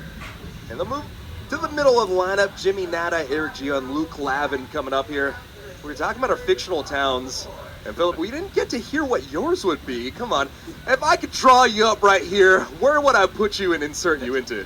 You know, it's going to be an interesting one, but I was always kind of curious about Dimsdale from the Fairly Odd Parents. Ooh, you know? A little fairy action in your life? Yeah, so I like that. Either that, but you know, I'm also, you know, still a bit of a country guy, you know, in a way. So I'm thinking another place that I would be interested to want to see is Peach Creek from Ed, Ed, and Ed. Ooh. Man, you're talking about shows that were before you were alive, man. I like this. I mean, Fairly Odd Parents and Ed, Ed and Eddie were still during my time. Let's not, okay, sorry. No disrespect there. Not that young. So, something going on before the first pitch even happened for Drew Lafferty, who comes out. Looks like he's just going to get something to clean up a little extra sweat. I think it might have also been like the comms device. Oh, in his helmet. You know, with how hot it is, sometimes it'll fry. Equipment would overheat. So I think they were just trying to swap it out because maybe that one's burnt out. It's like you know ball. Well, you know, I also know a little bit about tech. You know, I mean, shoot, like we're like just a few miles away from the tech capital of the world, pretty much. So Silicon Valley, right here. Palo Alto is the heart of Silicon Valley, so right here, dead in the center of it. First pitch there after the comms device switches is a strike. Jimmy Nadai holding him up the second. This one off the plate. 1-1 count. I don't know who's producing the comms devices, but might have to make a call to maybe Microsoft or somebody to see what's up, or you know, I don't know, maybe Apple maybe need to get in the mix. Lifted out into left field. And the shortstop is unable to make the grab there. Just a miscommunication between the left field man and Iranzari alongside the shortstop in Doolin. So, hey, not how you want to draw it up, but Jimmy Nadai getting out of a situation where maybe he was a little in his head after those plays on defense and able to reach base with no outs. Yeah, you know, on a play like that where, you know, if you're doing the shortstop running out, you know, it's a tough play to kind of make over the back, but I think it should have been Irizarry's responsibility to go for that pop out. But Jimmy Nadai, I mean, man, you know, when you're hot, you're hot. So just continue to keep that bat hotter than the weather today. Eric Gion fouled out down the right side line. His first at bat, coming off a performance that really allowed him to get into this lineup. 2 for 4, 2 runs, an RBI, and a walk, as well as that home run that started off the rally in the first. All right, pardon me, in the 9th, I should say. Facing the 0-1 count as he steps up into the box.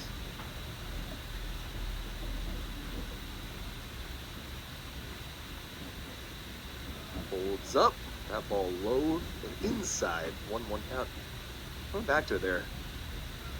The one thing about being in Dimsdale is he has a bunch of crazy things happen, but you gotta be in a pretty tough spot to be able to get Fairly Odd Parents. So, do you want to live through that adversity and have those Fairly Odd Parents, or would you rather just kind of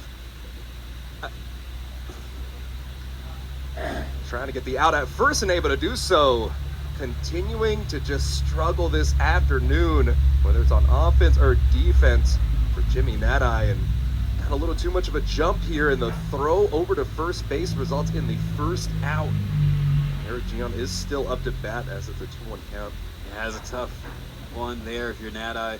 You know, Pisacredo with a backdoor throw, you know, able to get him just barely at the bag, and you know, it was really close.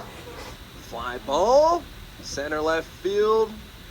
Making the jot and the routine grab. So 2 outs just like that after the first couple of innings were dragging by just because of the amount of at-bats we've seen. We've kind of gotten back into the pace of things. Yeah, we're starting to see, you know, the hitting kind of fly through these innings with how fast Lafferty is starting to work. And, you know, it's still something to see with Mike Bell keeping him in the game with how many runs have been put up. But you know, he blew up the pitch count. Is only at 47, so it's not like he's, you know, having to empty the tank here.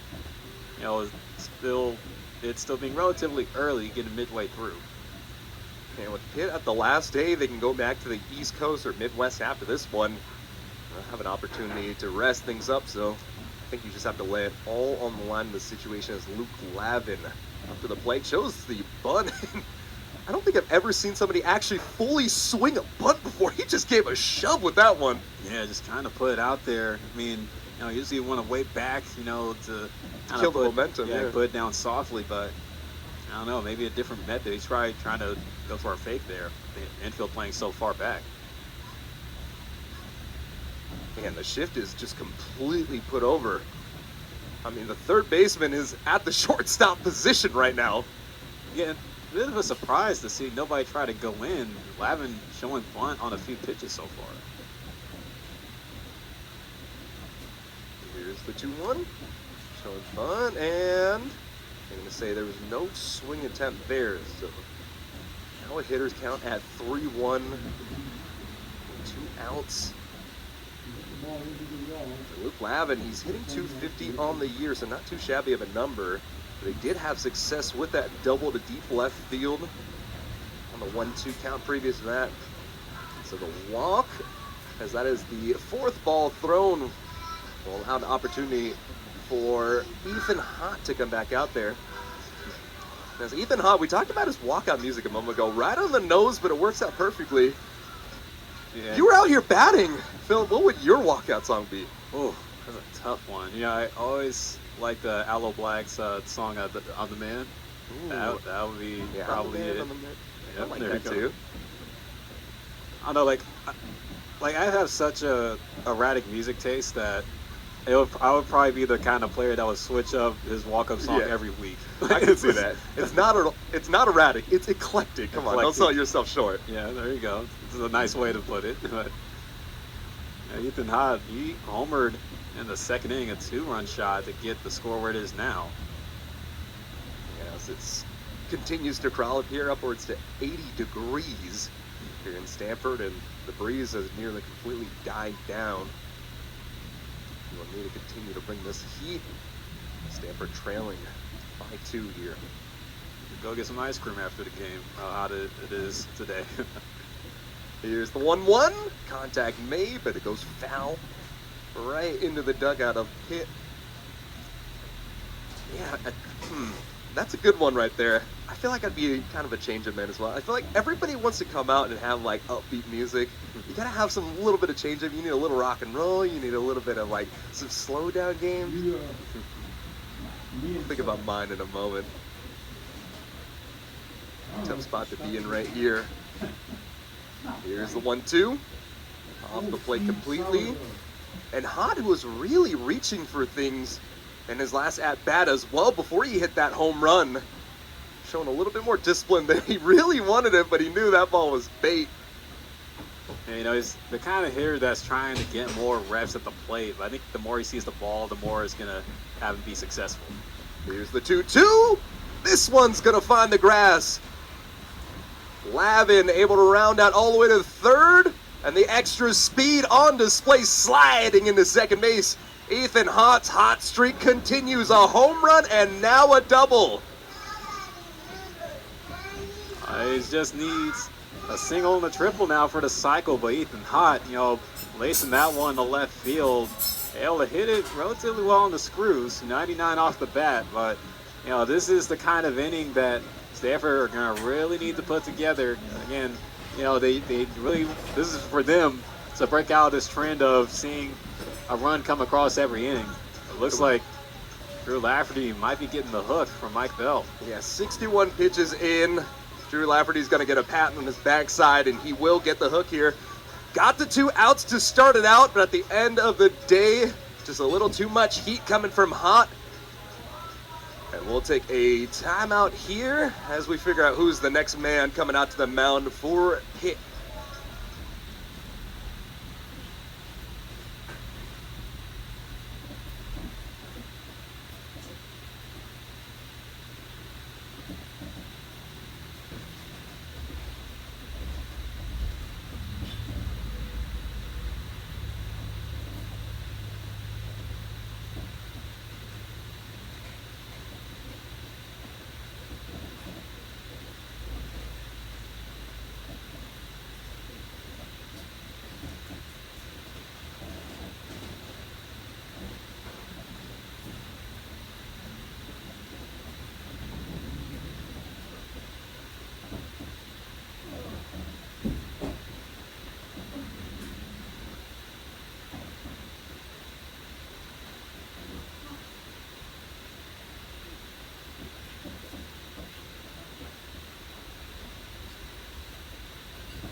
Change up here on the mound, the first of the day for Pitt, and it's Eddie Smink, one of the relievers, a senior out of Westchester, Pennsylvania. Coming into the season, this is going to be his 3rd appearance, an 18 ERA in 2 innings pitched. Gave up 3 hits, 4 earned runs, 1 walk, and 2 strikeouts. He is very much so a power prowess pitcher. So in this lineup where Stanford's been hunting for contact, let's see if he can just overpower the Cardinal lineup. That's for sure. Big senior, 6 foot, 225 weighed in. And he actually played his college ball beginning at Stony Brook, where he was an all-CAA selection. And from Perfect Game, he was the CAA preseason pitcher of the year in 2025, where he started in 14 games as a junior. So now with the NL era, things shift around, people move around. Here is a young freshman taking on a senior with a lot of experience as a reliever in his back pocket. Brock Kettleson hit 167 on the year. He's 0 for 1 as he ground out. This one, contact made, lifted out into left field, going and making the grab. That's the 3rd out here. So on the first pitch, Julian Iranzari is able to make the snag. So 1 pitch later after the changeup, and we're going to the top of the 5th here. Coming up for Pitt, it's Pisacreta, Deerdorf, and then that left field man, and Iranzari.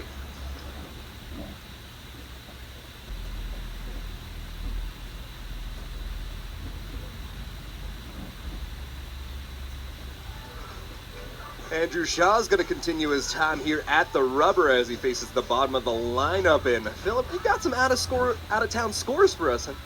Yeah, it's been a big weekend all across the ACC. A few top 25 matchups happening, but you know, it's a high-scoring affair, and I think this supersedes the games that we've had this weekend where the glare isn't wrong, right? Is that really the score I'm looking at right now? I mean, I'm refreshing my laptop here, and Duke took care of Miami 20-10 today in Durham. They took that series 2-1, and then another high-scoring game. I mean, I thought football season ended a month ago, but for real, 3 touchdowns and 2 touchdowns and 2 missed. Yeah, so this score from the matchup with Notre Dame and Louisville. Louisville took care of the Fighting Irish 21-12 at Jim Patterson Stadium as the Cardinals took that series 2-1 as well. But man, you just talk about offense aplenty, and then going across the rest of the board, number 10 North Carolina State beating Boston College 5-1, Virginia Tech beating Virginia number 14 6-3, but the Cavaliers still took that series 2-1. And then right now in Wake Forest, Florida State number 20, top of the 8th, up 12-3 on the Demon Deacons, who are ranked number 12 right now, as Florida State trying to go for the sweep. And then across the Bay in Berkeley, not looking too good for the Golden Bears, as number 15 North Carolina up 7-0 in the top of the 5th, as North Carolina also trying to go for the sweep. Yeah, that's the ACC out-of-town scoreboard report for you on this Sunday. So, you know, it's not just here where we're seeing the balls fly, apparently. Contact made and hit foul. Right here, Piscicarita now facing a 1-2 count. Football scores with terrible kicking is all I heard from what you said. Yeah. I mean, it just goes to show how dangerous these teams are with the bad sound down in this whole conference. I mean, you know, you talk about how we're getting into conference play. You know, it's just so odd. It's odd to see, you know, these kind of games this early in the season. But I think this is really what the year is going to look like. You know, we're going to see a lot of guys, they break some offensive records. All I heard when you were talking about that was gonna hear a lot of da-na-na, da-na-na. Yep. Here's the 2-2 low. And another full count. Yeah, Andrew Shaw really wanted that one. Missed a little off the plate there. A little too much movement on that one. So, round of order. Piscicarita, an opportunity to try to get on base early, reaching for this as it goes foul into the grass area. And there's a little girl who made a jump and a grab. Oh, look at that. Show some effort there. If you show effort, it will be received. And go ahead and grab that one. Good for her. Another opportunity going into center field. Full out sell, but wasn't able to get the grab there. Was hot. And now rounding the bases. He's going to take a stop at third, but the error on the throw potentially giving an opportunity. A really good job there by Shaw to be able to hold this one up after a tough throw to keep him from going all the way home. But leadoff triple here in the the top of the 5th, allowing a runner to get into scoring position just like that. Piscicarita came out, and then just a few more moments where you got to hold your breath for the Cardinal. Yeah, Piscicarita unhooking the trailer there and getting in with a leadoff triple. I haven't really seen a whole lot of those in this series, but you know, it's a tough read off of the bat for Hot to get to that ball. I feel like if you saw anything go far, it went over the fence at this point. Yeah. You've seen doubles, but not too many triples. I mean, extra base hits have been on display, but you know, I believe this is the first triple that we've seen in this entire series. So Carter Deerdorf, no outs, runner on third, having an opportunity here, holds up on the first. Another ball that's just ever so slightly so low. We're really getting a judge on kind of fits and what he likes to call and see. Some of these breaking balls just not getting any respect. This one inside and another ball. Continue to try to work these outside of the zones, but you just gotta dial it in by 1% here. Pitt have left 6 runners on base in this game. This one down the right sideline. Sasaki doesn't even need to make a play at it as it goes foul. That is the first strike at this at-bat, 2-1. Deerdorf hitting 310 on the year so far after showing off the fireworks he can produce. Hitting his 4th home run of the year in that 9th inning. Part of the reason Pitt were able to go ahead and get that victory after the back-and-forth performance. Pitch a strike, bringing up the 2-2 count. You have to be very aware of Pisacreta right there on third. Loads up, delivers. This one's going to drop into play. That'll bring a runner home. So an RBI single here as Pisacreta getting all the way out to third, holds up there, and now he'll have an opportunity to get a run scored. So after 2 scoreless innings for Pitt, they get right back into the books. And that bottom of the order is starting to come through now. And this one, Carr Deerdorf delivering with the RBI single. And, you know, it's been a rough time for Hott in center field. You know, having let that one fly ball get him, and then he has to settle to play that one. Oh, it's just hit well off of the bat, Deerdorf. And something I'm liking right here from Tolkheim in left field is he's coming out here and just talking to Hott right now. Hott was really dejected after that play, hands on his knees, just really thinking, possibly even overthinking that situation. And the freshman just going ahead and talking to his fellow freshman or fellow underclassmen and just really settling down as well. So these are the little things that really matter as we move on forward. And Andrew Shaw is got to get a breather here. So let's take a quick break and see who the Cardinals decide to send out next.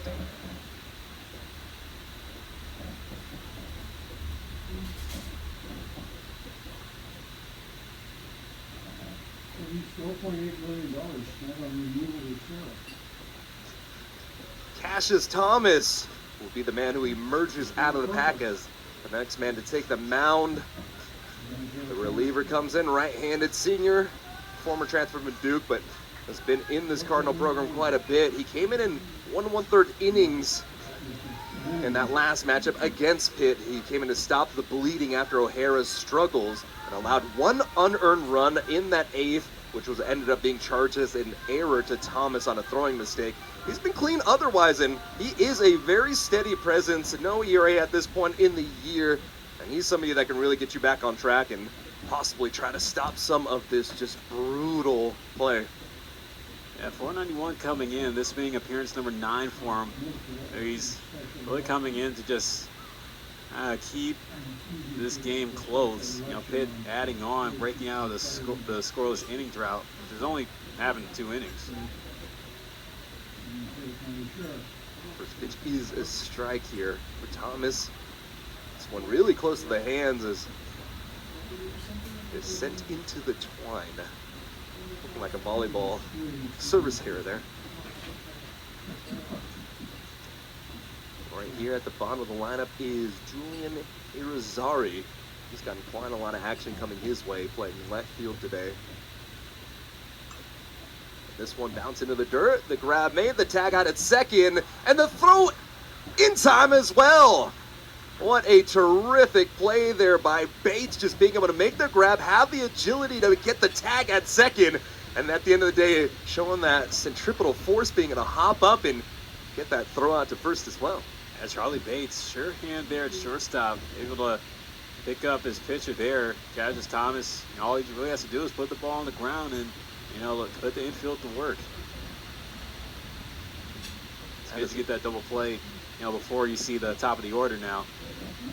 100%. AJ Nessler makes contact on that one, and second time is not the charm. This one goes straight through the hands of Bates, who was right there at shortstop. So after a terrific job on the double play, you flip the coin and you get the other side there, as the runner is able to get to first on the very first pitch there. There's another hard hit ground ball. AJ Nessler sends it to short, 104 off the bat. Once again, I do not want any job stopping Yes. that. If I'm playing baseball, I do not want to be right there in the middle at shorter second. Contact made down the right side line. The grab will be made by Kettleson, holding things up, but back-to-back at-bats, allowing runners to get on base here. It's another hard hit single, but it's going to be tough for Sasaki to make a play on that because he was holding Nestler there at first, so there really no time to get to the ball, so that's just one you just kind of have to let go. So the lineup is starting to fly by as Lorenzo Carrier has an opportunity to come up with 2 outs here.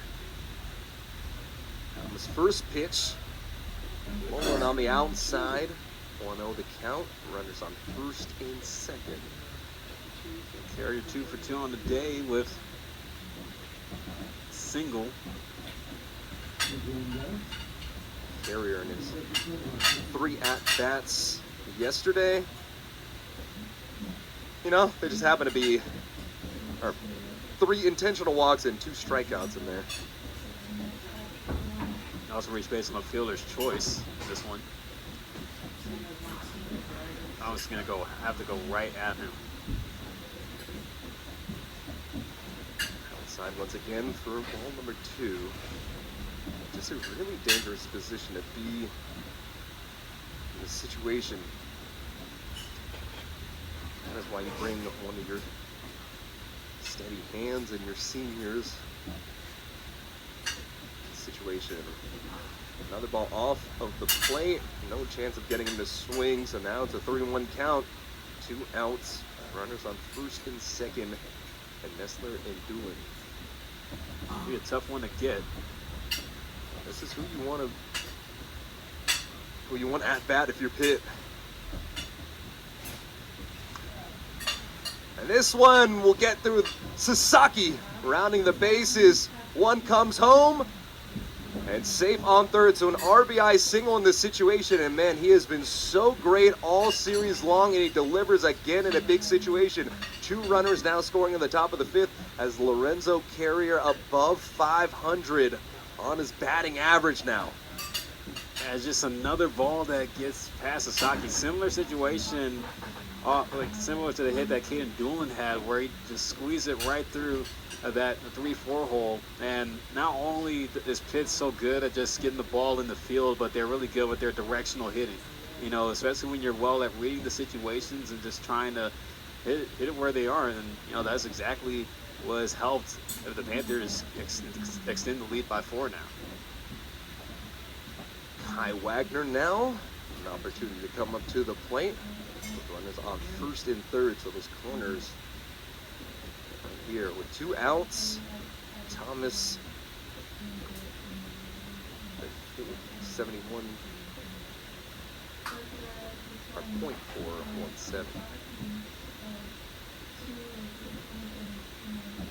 First 2 pitches off the plate. Contact made, driven into center right field, and the grab is made by Hott.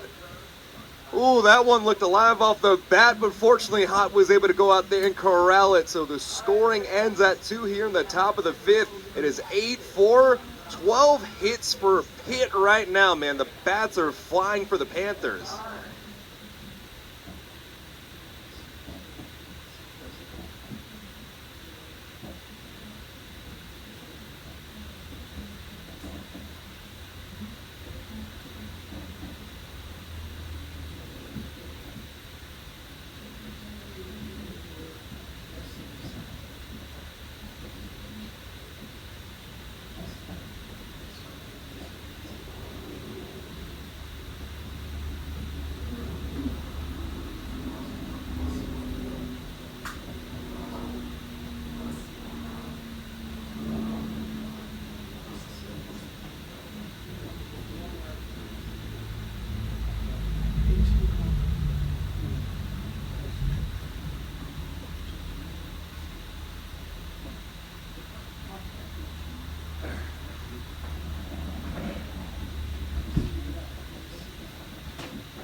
What am I, chopped liver?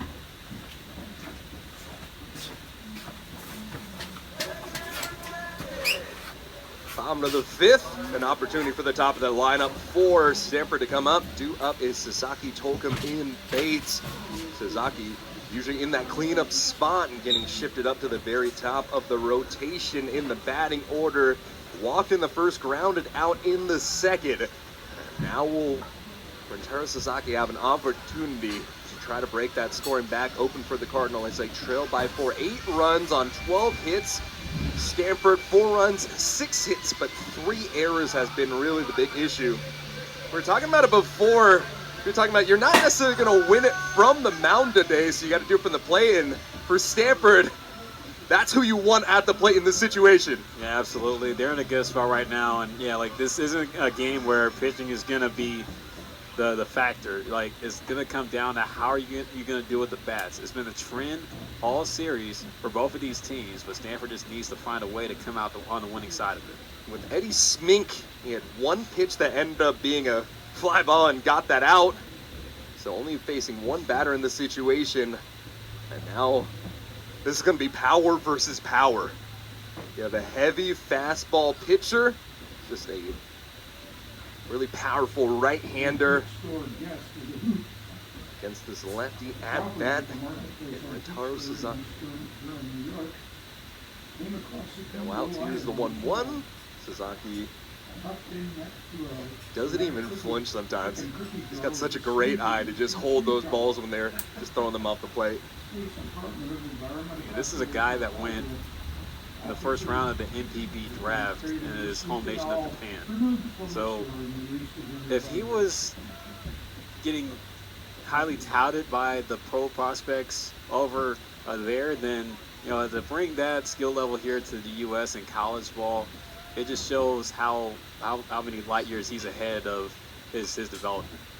This one lifted and hit foul right into the trees over here. Nobody's going to be able to make the grab on that, so it brings up a full count. But like you were saying, yeah, the first round pick in the 2025 Nippon Baseball draft, he was taken by the Fukuoka SoftBank Hawks, and the career that he was able to do in high school, man, insane to see. And this one sent out into center field right towards the wall, and with his back against the wall, literally. The grab is made by A.J. Nessler, so, oh man, maybe if there was a slight breeze, that would have had an opportunity. That one went all of 399 feet. Yeah, I mean, it was a long out, loud out at that. Off the bat, Sasaki got a good piece, but, he just didn't put enough muscle behind it. Again, it's a little big guy, but hey, a few more bench presses, he's going to get the next one. These are the reps we're talking about. So Eddie Smink able to get out of that situation. His first pitch, this at bat is an out as Teddy Tolkien. The Lakeside School, we're talking about just the ability to make the bat fly in that second matchup yesterday. And the second pitch, now he'll face a very tough situation. 1 out and an 0-2 count. Had a single and a fly out so far in this matchup.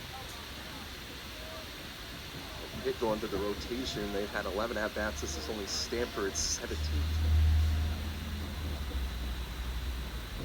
Off the plate.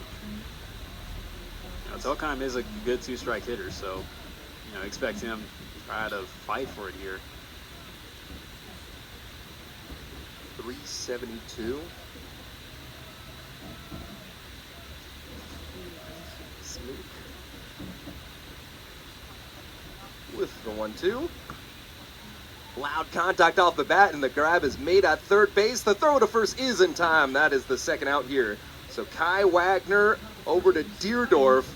And it's 2 outs just like that for Stanford. So pitching to contact right now is Eddie Smink, but his team has had his back. It's been clean in the field all day for the Panthers. They're catching everything that comes at them. But Stanford just needs to find a way to get the ball through the gaps and in the holes in the infield. Charlie Bates, an opportunity to try to change the tide for the Cardinal here. First pitch he sees is off the plate. For the Cardinal in the situation, you know the bats can start flying at any point, and especially with a guy like Eddie Smink out there who does throw with a lot of velocity. That means to me is a lot of velocity from the mound results in a powerful opportunity to make a swing at it. And that pitch there, he got up to 93 with the fastball. So, you know, that mid-90s level heat, you know, just needs to be adjusted in order for Stanford to get around on it. Holds up the swing potentially, and he did swing it, so that'll make it a 2-1.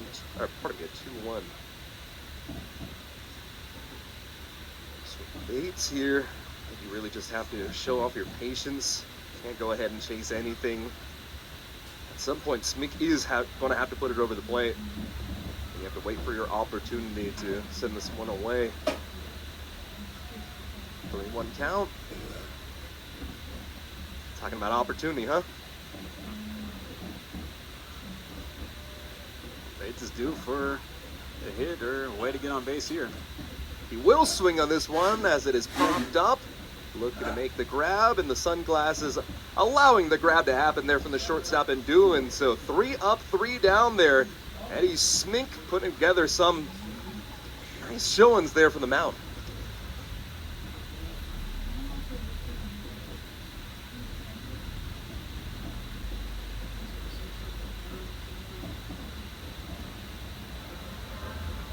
Change up here on the mound for the Cardinal as it's Sam Garwa.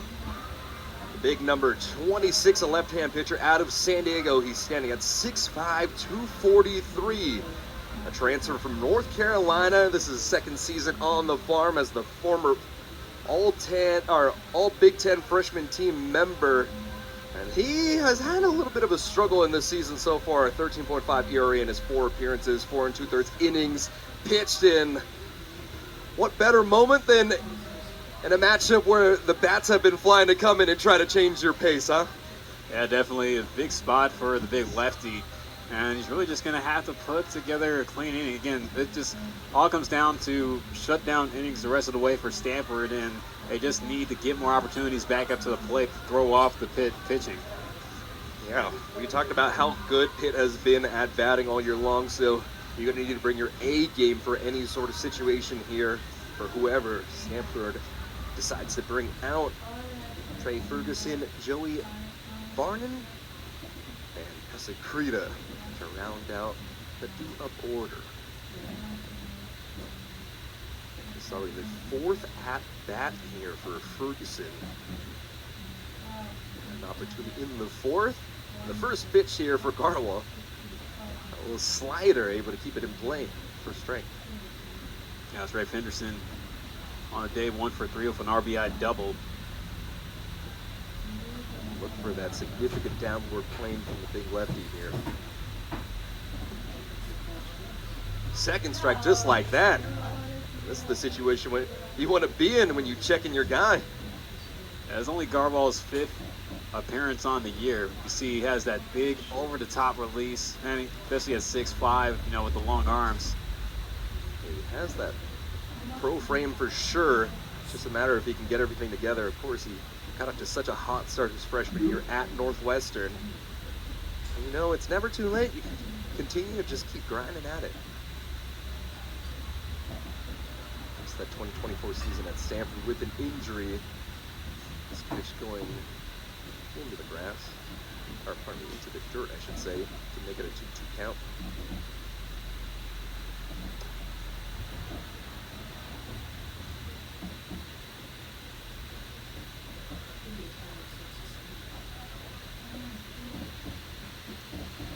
Here's the 2-2. Swung on and fouled back. Stay put. We came out to Sweet Dreams Are Made of This. It's a pretty good one. Oh, yeah, good music taste for these Stanford Cardinal players. Going a little 80s in that situation. Like, you know, when Cassius Thomas came out, he had a nice little Yeah. oldies vibe. Another ball fouled back. This one might even hit our roof. No, it's going to bounce into the crowd and... Come on, man. You got to make that grab. If it hits your hands, you got to make the catch. Continue to keep this at-bat alive here. Yeah, I think I'd probably go somewhere in the 80s if I was coming out here to bat. 2-2 off the plate, bringing up a full count. You know what? I'm gonna take inspiration. Grew up an A's fan. Obviously, with everything going on, I don't want to touch that subject in full, but Josh Reddick used to walk out to Careless Whisper, and that is my karaoke song, so maybe it'll be my walkout song as well. Yeah. Here's the 3-2. This one will be put into the field of play. Sasaki comes back, and it's Nadai coming back to make the grab, so good confidence shown there by Nadai, who's had a rough outing in this game so far, but has the confidence to make the call and get right back into rhythm here.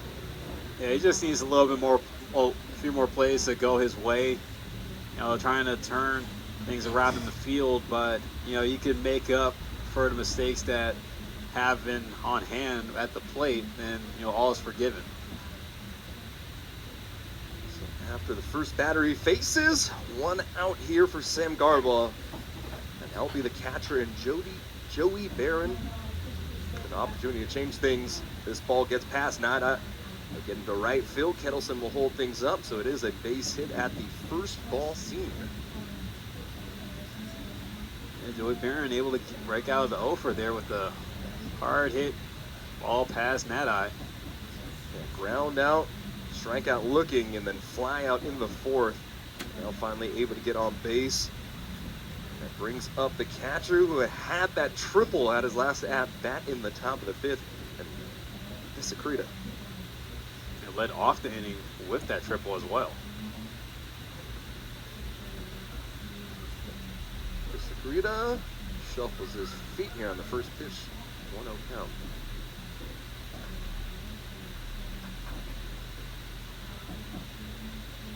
And these situations, though, like talking about so many times with all the left-handed pitchers we've been seeing, you do have a good angle at first base. This one low and over the plate to make it a 2-0 count. 1 out runner on first.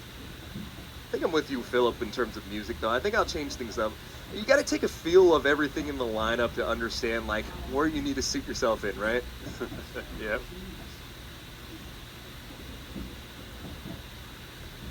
I mean, Third straight ball. I think it also comes down to like a player archetype. I usually see like the big players, they want to come out with something aggressive, and then you got the medium-sized players coming out with something, a little more softer, but still, like, I guess I'm the kind of guy that wants to put fear in the pitcher if I'm a hitter.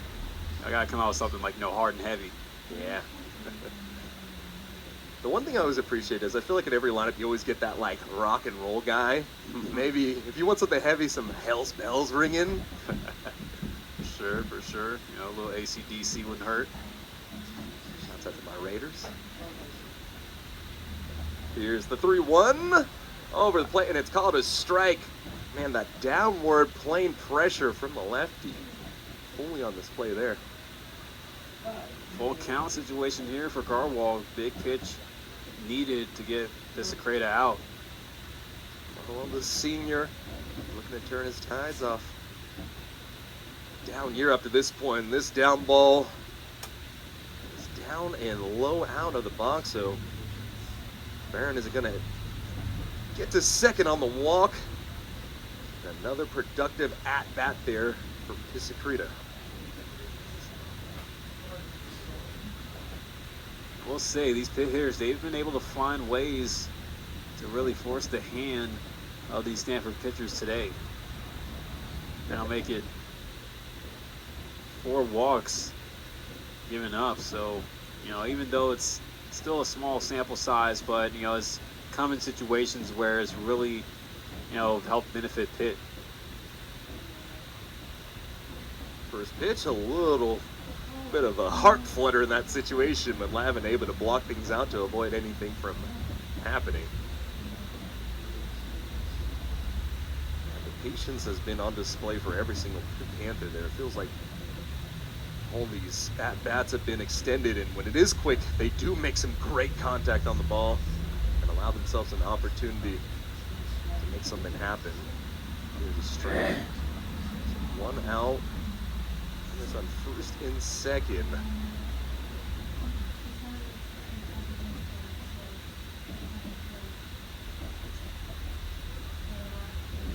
1-1, and just having a duck down Lavin coming out. Runners will advance here on a wild pitch. And I understand the situation here for Deerdorf. Yes, you want to take one for the team sometimes when a pitch is coming your way, but that was going straight for his head, able to duck down and just kind of let things advance and give himself another life. You do not want to take any hits off the dome piece, huh? Yeah, luckily, it wasn't thrown very hard, but yeah, in a game like that, or like this, you don't want to let pitches go away. And that is a really good job getting right back into the action. Sometimes a little wild pitch will start to get to your head, but the senior able to steady the ship right away to make it 2-2 now. So runners on second and third, 1 out. Here's the 2-2, swing and a miss. A big strikeout in that situation. Got the man hit an air. Good on Garwal to fight back there against Carter Deerdorf. Not letting that wild pitch get to his head, but you now come into a spot where you need to get these outs at the bottom of the order and not let the top of the order have another chance at the plate here. And 0 for 3 on the day here for Irizarry. He will not swing on the first pitch as it is a strike. So Irizarry has done a really good job defensively, but now we'll see if he can carry that over with bat in his hands. 8-4 the advantage for Pitt here in the top of the 6th. Swing and a miss once more. It feels like the confidence of Garwo growing after that wild pitch. And using the fastball to his advantage, reared it back at 9 miles per hour, able to pump it past Irizarry, who wasn't able to catch up.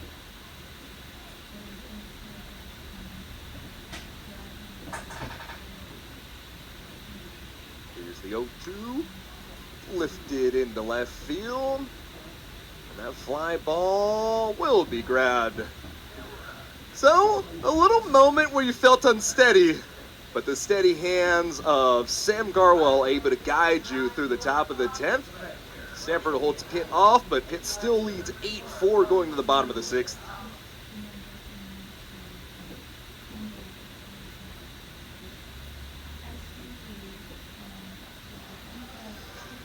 Due up for the Cardinal, it's J.J. Morin, Jimmy Nat-Eye, and Eric Gion. Eddie Spick will continue at the plate, or at the mound, I should say. Pitched an inning and a third so far, 4 batters faced, 16 pitches, and has gotten those outs. So this is one of his longer outings here out on the West Coast. And Philip, we were talking about Pitt a moment ago during our break, and you were saying, some Pitt history as well. You're not just a Stanford historian. Yeah, well, for Pitt, they're one of the oldest college baseball programs in the nation. They fielded their first team in 1869. And this is way in the Stone Ages of baseball. And, like my mom, she always says a joke when we're talking about somebody old. She'll say, like, oh, yeah, I know Jim or Joe. Like, he's as old as baseball. But, and also this being the first time ever that Pitt and Stanford have played against each other in baseball. Stanford fielding their first team in 1892. It's kind of interesting to see, just the history that has been accustomed for the Panthers. Yeah, rich history on both sides. Indeed, and now with all the mania of what's going on in the world of NIL and realignment, opportunity to see some of these classic programs wearing those contrast colors. We're going to go at it. And we've seen a great, or entertaining, I should say, first series between these two. Oh yeah, it's definitely been a dandy for sure. Of course, for being an ACC now, expect to see, more of the future battles against Pitt to be like this. I wonder if it's the matchup or if it's just something going on in the air in the United States right now, because we've seen from coast to coast all those crazy scores. J.J. Morin. Here's the 2-1. Holds up and is over the plate to make it 2-2. So Morin, Nedi, and Gion, an opportunity here Saw Morin with that home run in the first. How does he still have some of that magic with him? He picked up his 4th home run of the year. Contact made! Gets past the shortstop. And this will give him an opportunity to get on base with the leadoff single. And second hit of the game opens up the door for Jimmy Nadeye. And you're speaking of first, Max, you know, one of the things about Pitt's history is that their first ever player to ever make it to the major leagues was Dick Holblitzel. And I talked a little bit this about on Friday, but for those that didn't tune in on Friday, I'll give you the story about why this player in particular is so significant to the Pitt program. So with him being the first player from the university to make it to the major leagues in 1908 during the dead ball era,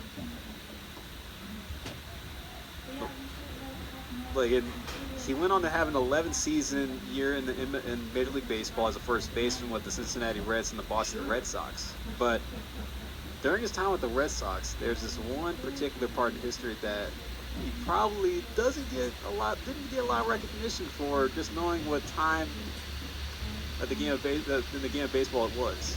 Nadeye sends this one into center left field. And the day out there in left field continues for Julian Iranzari, man. I feel like he's had so many outs in this matchup. Yeah, definitely staying active, keeping the feet moving. But for Dick Holblitzel, during his time in Boston with the Red Sox, he was a part of back-to-back World Series championship teams in 1950 and 1960. But here's one thing that people may not know. During his time with the Red Sox, he was teammates with the one and only Babe Ruth. Oh, wow. And not just that, whenever the Red Sox went on the road, he actually had to stay in the same room as Babe Ruth in the hotel. And not that anybody knew at the time, because this was still very early in Babe Ruth's career. He didn't really become the influential athlete that he later became until he was on the New York Yankees. But during his time in Boston with the Red Sox, this one hit deep in the left field, retracting, and right before the warning track, another out there for Julian Iranzari. So 2 outs in this relatively same spot. Luke Lavin an opportunity to come out here. And with a runner on first, Lavin really needs to breathe some life into this Cardinal team. Lavin were one at the play of a double and a walk.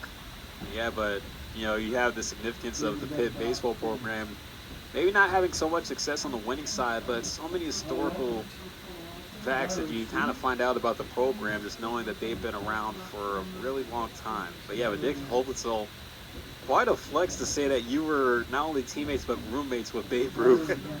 Interesting. And Babe Ruth, of course, in his younger years, very, I'll say, high energy kind of guy. And a high energy ball will drop into play. So staying alive is Lavin as he gets the single and advances his man to third. So Morin gets to third. Lavin out here on first base. So with 2 outs, runners on the corners.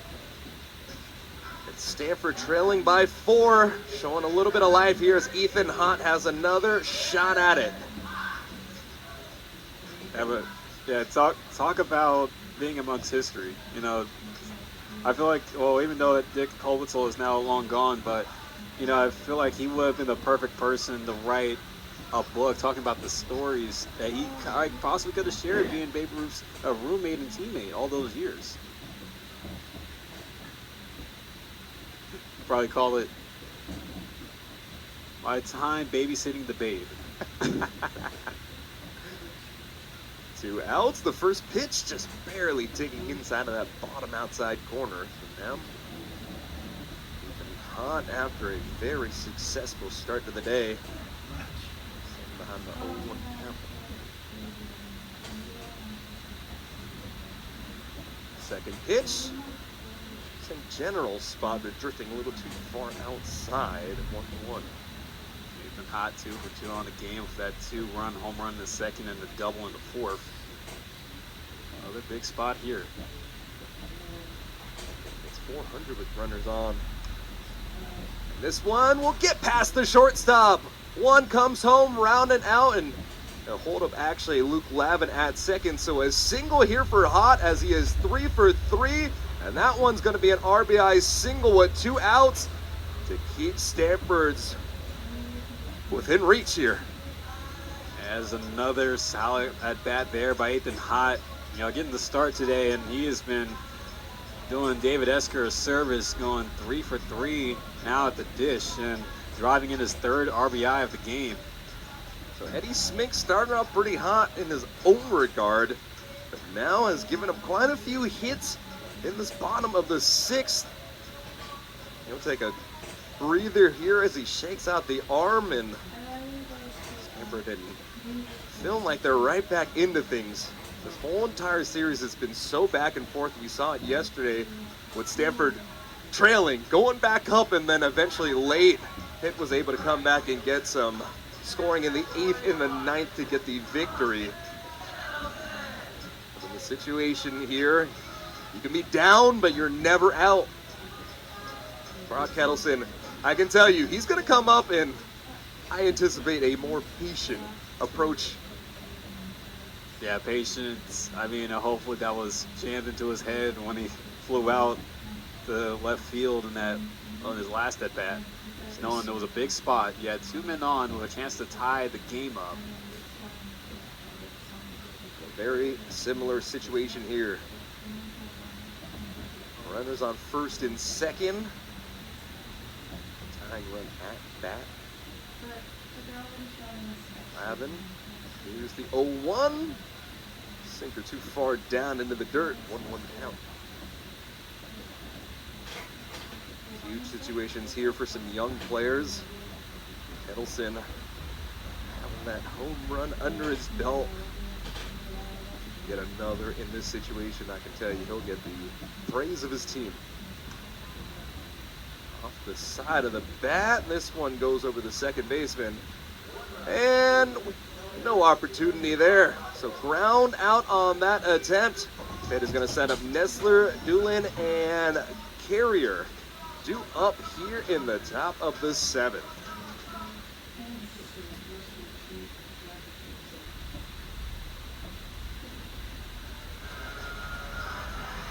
We're on the top of the 7th. 8-5, Pitt's the lead. Stanford able to get a run back, but they're going to bring out Mike Erspamer, trying to keep this a 3-run ball game. You know, this guy from San Clemente, California, SoCal kid. You know, we talk about music all day, Max. He came out to a little bit of surf rock there. I'd love to hear that reverb on the guitar, and hopefully that surf rock can bring the energy back to the defense and keep them tightened up, man. 3 errors for Stanford's defense. With it coming up after having a tough outing in that first matchup against Pitt.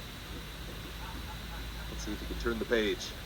As Erspamer's first pitch into A.J. Nestler, in for a strike. And Pitt trying to get the series win in their first series in ACC play on the season. They're about a third of the way of doing so. Again, this game has seen, this series has seen some late inning heroics on display. So Stanford aren't out yet. No, we were talking about the 9th inning identity of Pitt a moment ago, but Stanford got themselves in the situation to force that as well. So you got to factor that in. Smart puts it across for strike 2 at 91.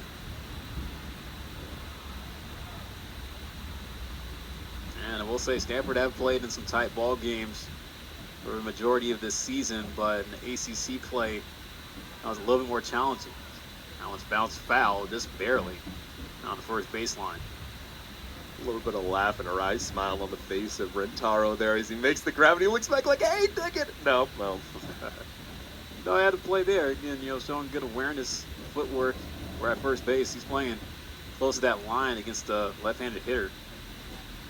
Defense was the thing that everybody was always talking about Rentaro. We know how he swings the bat, but just getting a full game together. Nestler able to flare it out to center field and stay up high enough for Hot. He'll make the catch, 1 gone. It's always fun to me in this situation when you get the glare of his sunglasses from some of these outfielders. What does it happen on his face? He stared directly into the sun and still able to make that grab. He had to squint his eyes a little bit as the sun has just been beaming here at Sunken Diamond today. And I give a lot of credit to the people sitting on the berm. You know, Yeah. just exposed sunlight all over there on both sides here in the grandstands. No wind whatsoever either. We got a little bit of a breeze for a quarter of a second, and it's just been a very still day. No clouds in the sky, just sunshine and baseball. And as for anything else on Sunday, we'll say.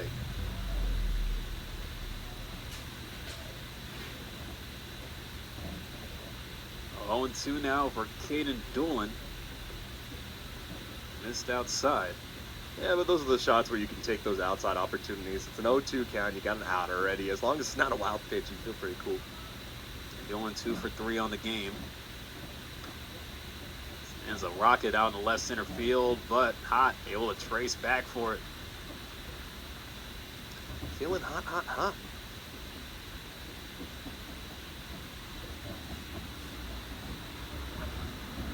The pace of this game has been super interesting. It's either been dragging out, coming out in full counts, or a couple pitches, flying out, ground out, and keep it moving. Ebbs and flows for sure. Yeah, up and down all the way through. Strike 1 to Lorenzo Carrier, who has reached base in all of his trips to the plate today. 3 for 3. He's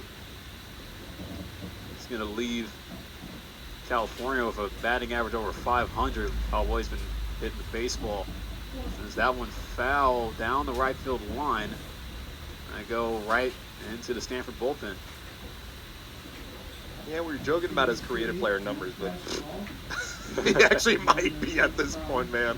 I mean, hey, you know, it will be the show 26 just came out. You got the early access edition, but, you know, game going to be released to the world a couple days from now. Building him. They're going to do a Lorenzo Carrier Road to the Show. Oh! How about that? So one other nugget about MLB The Show 26 this year with Road to the Show, Stanford is one of the featured schools in Road to the Show mode, with colleges being added in to the game now. You know, as it should be. We were talking about one of the oldest institutions in baseball. And I mean, that's the next step for him as a redshirt senior.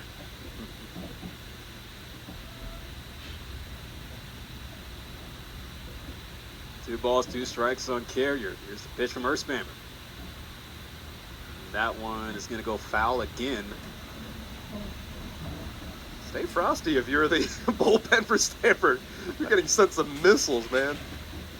And nobody has moved at all, like that shade cover. Yeah, they're chilling.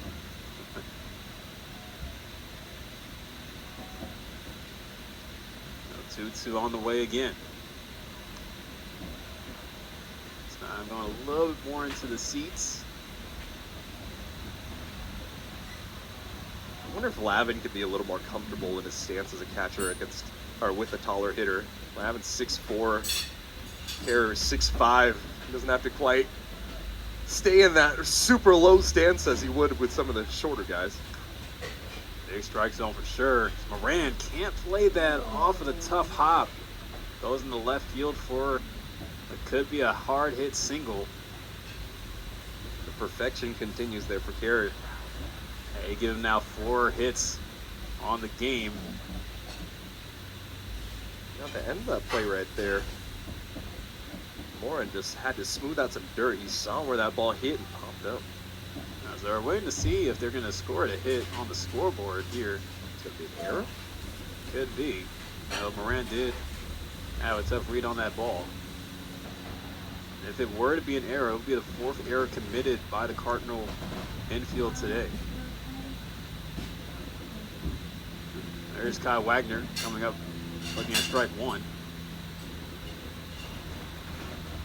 That's Palmer. It's getting his pitch, gave up a hit there, but he has shown some pretty good work as, oh, I almost jinxed him. I missed high almost behind the back of Wagner. So they do score that in the book as a hit for Lorenzo Carrier. So he's now 4 for 4 in the game today. He has just been annihilating baseballs. I mean, he's like a hitman for baseballs, the way he's been seeing it since the start of the season. Weapon of choice, baseball bat.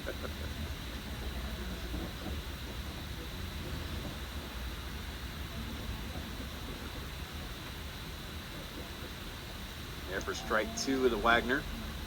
And for S-Bomber, he's got the raw stuff, man, and he's really, aside from that one pitch that went behind the back of the man at bat, he's been showing off what he's been able to do. Try to come back with a strikeout pitch. Here it comes. Lavin set up on the corner there, but couldn't frame it enough. Kenneth Fitz. Fitz just has not really given those pitchers that outside corner today.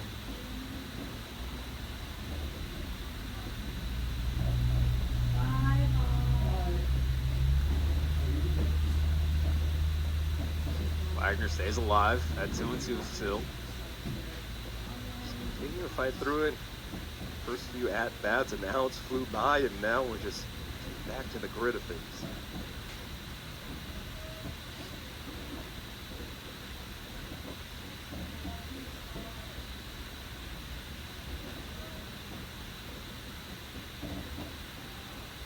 Farmer tried to go for a breaking ball, but missed. Now the count goes full.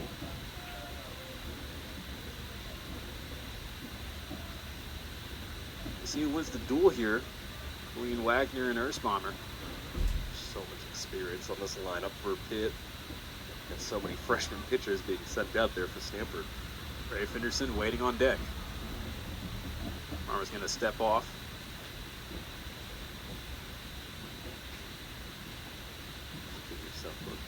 Ooh, little reset.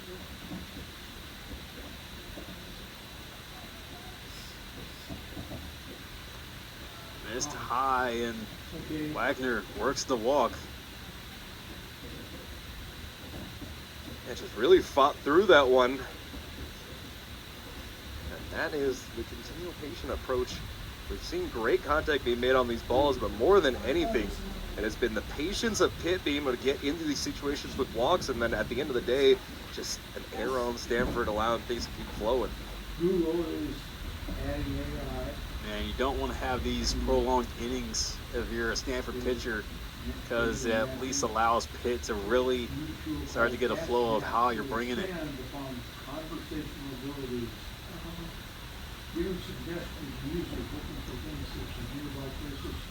Breaking ball on the first pitch strike.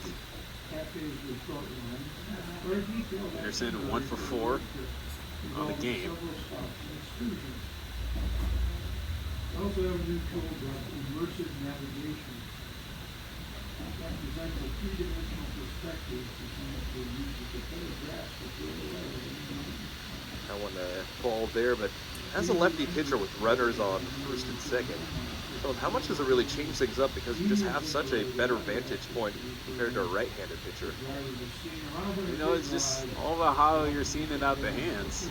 You know, right-handed pitcher, you kind of have like both the base runner behind you, and as well as also just the release point having an effect. But with a lefty out there, it makes it a little more easier. Of course, you want to have your eyes on where the ball is going to get released at all times, but it does a little bit of an imbalance on how you look at it. Erzbomber's 1-2. Almost ran in and hit Fenderson, but got out of the way of him. For S-Bomber, he's got some great work, and he's got a good repertoire to work with. It's just consistency. It's going to be the main storyline coming into this appearance. A perfect balance of 11 walks and 11 strikeouts. 2-2 on the way. Just can't seem to find the zone right now. He's in another full count situation. Just bending. And let's see who breaks first. Now becomes another full count situation. The runners are going to be taken off with 2 gone.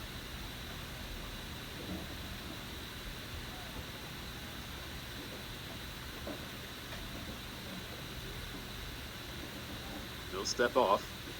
Yeah, in this situation, there's no need to really rush things. Just when you're ready. And in the 9 1/3 innings pitch for Ersmammer, he has an opponent's batting average with runners on base at 190. So he's definitely good with getting out of jams. That question. And you call it that. He's got to show it right here against Fenderson. Is, just waiting. He needs to go right. He calls for a new ball. Whenever we're in some of these hot games, I always wonder how much fatigue has to play a factor with some of these umpires and officials, because they're always decked out in that black, and I'm sure it just absorbs everything.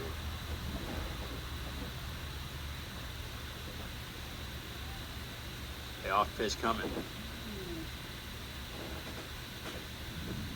Missed low and in. Fenderson will work the walk, so now the bases are loaded for the Panthers. Really tough showing here from the freshman.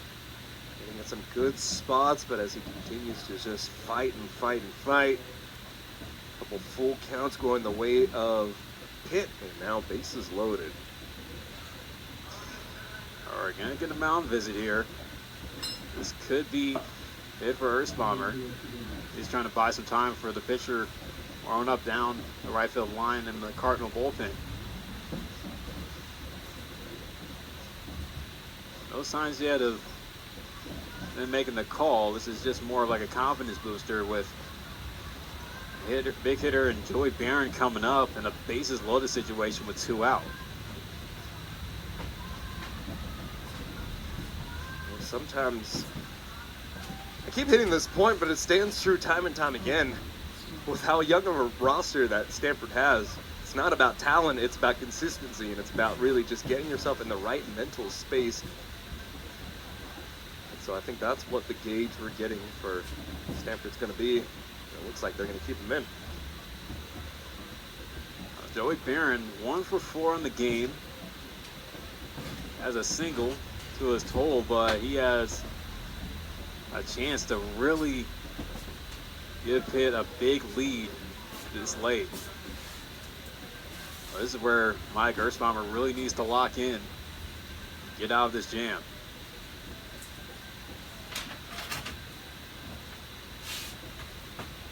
First pitch to Barron. Oh, and it goes past Lavin to the backstop. And that is going to allow Carrier to score on the wild pitch. Pitt now extending the lead 9-5.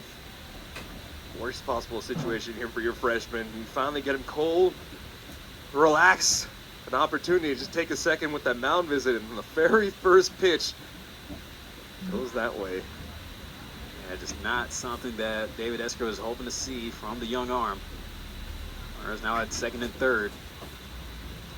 1-0, missed outside, ball 2. And one thing I will say about the matchup, we've seen scoring in almost every single different way this whole weekend. It's been the long ball, it's been base to base, and now we're seeing some wild pitches. Ersmammer's goes miss, goes to 3-0. Now Station to Station baseball has been the story of this weekend. See if Barron gets the green light to swing away at 3-0.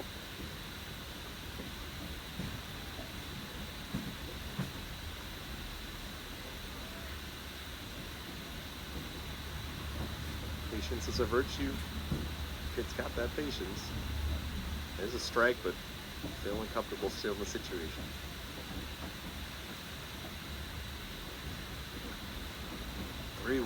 Missed outside, ball 4. That's the third straight walk allowed by Ersmammer, and I think that's going to be it for him, as here's the second mound visit of the inning. Yeah, walking out. Coach is pointing at the bullpen, and people might see the hook. Yeah, the pitching has just been off of Stanford's game, so Mike Ersmammer is having a rough outing here, so we're going to make another call to the bullpen. Stanford trying to get out of this inning. Again, the 2-out situations have not been easy to get out of. We're going to take a break, give you the rundown of the new arm coming in for the Card.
Here comes Ben Reimers to come in the bases loaded spot once again for Pitt.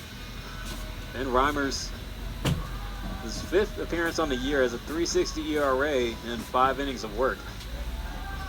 Yeah, Reimers having that showing yesterday. Had a 3rd innings pitch, gave up 2 walks, but was able to escape the inning by getting a Ferguson fly out to right field. So let's see when he's got in his bag, and it's always interesting coming back in back-to-back days. Yeah, that's really all David Escrows had to do. The starters haven't really been able to go far in games. Oh, the bullpen getting a lot of activity in this series. He's going to have to see Sebastian Pizzacreta coming up with 2 out. And Pitt able to get a run across this inning on a wild pitch that allowed Lorenzo Carrier to come in to score.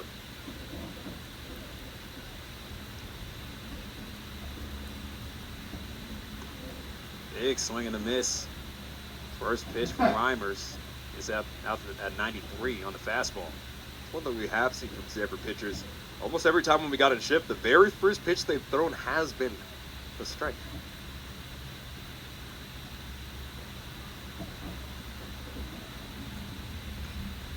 1 hit on the ground to Bates. Routine play for him. He'll get the out at second. That will end the inning. But a run does come across on 1 hit for Pitt as they extend the lead by 4. Stretch time here at Sunken Diamond, 9-5. Stanford will come back to the plate.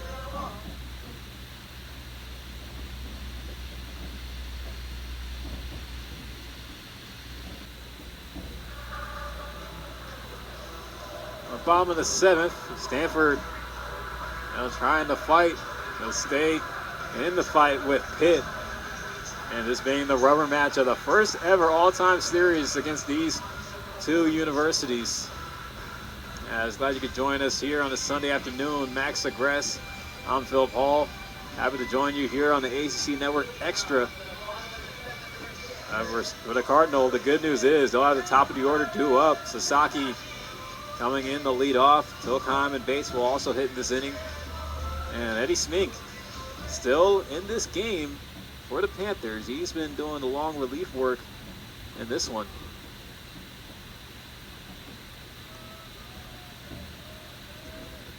Pitch, ball 1. Fly out to right field last time we saw Sasaki in the situation. It's a close one, but I really love to see this power versus power matchup. Big swing at that, popped it up. Will go out of play. It's interesting to see all the fans are starting to shift over with the shade slightly coming on the right-hand side from some of these trees. Everybody's evacuated that area. The young kid's going to be able to get himself a souvenir. Oh, and he gives it to his little brother. How sweet. the right thing to do. 1-1 bounced on the ground, playing the shift there at short. Is Doolin. He'll get the out to first.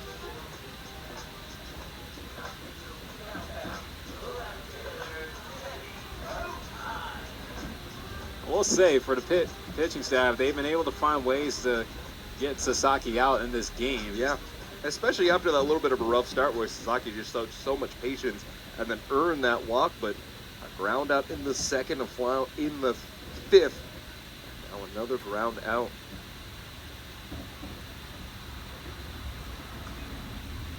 Telcon, fly ball to right field on the first pitch, and it's going to be a can of corn out there for Carrier. I've never heard that one, a can of corn. I like it. Yeah, it's a common one. Common one. Baseball idiom. You learned, in years of playing the game and just watching it, but yeah. Did you ever play in your youth? I did. All the way up to high school. No. This man knows ball. I love that so much. Here's Charlie Bates, who's 0 for 3 on the afternoon. Well, look at strike one. My favorite meme is, I always send this one out. It's the yearbook of the guy, you know ball.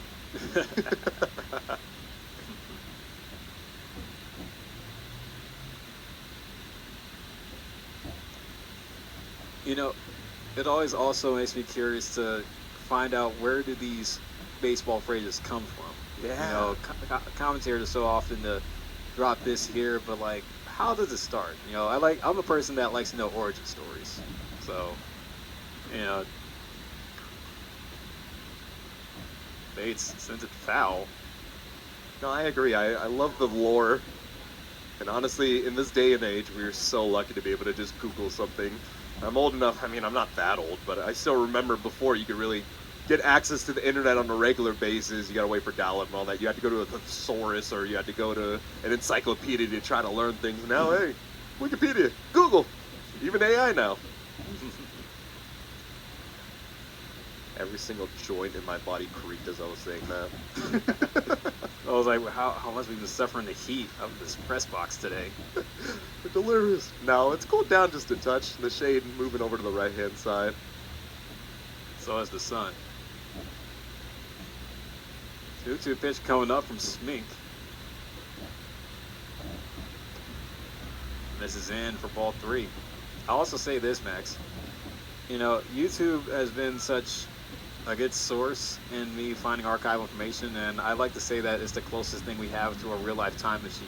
Yeah. Because you would find just about anything from any year on YouTube in video form. A ground ball hit to Doolin. The play a little bit more steady with that one, but some routine play to retire the side. So 1-2-3. Go the Cardinal. Nothing doing in the bottom of the 7th. We'll go to the top of the 8th. Pitt coming back up to the plate.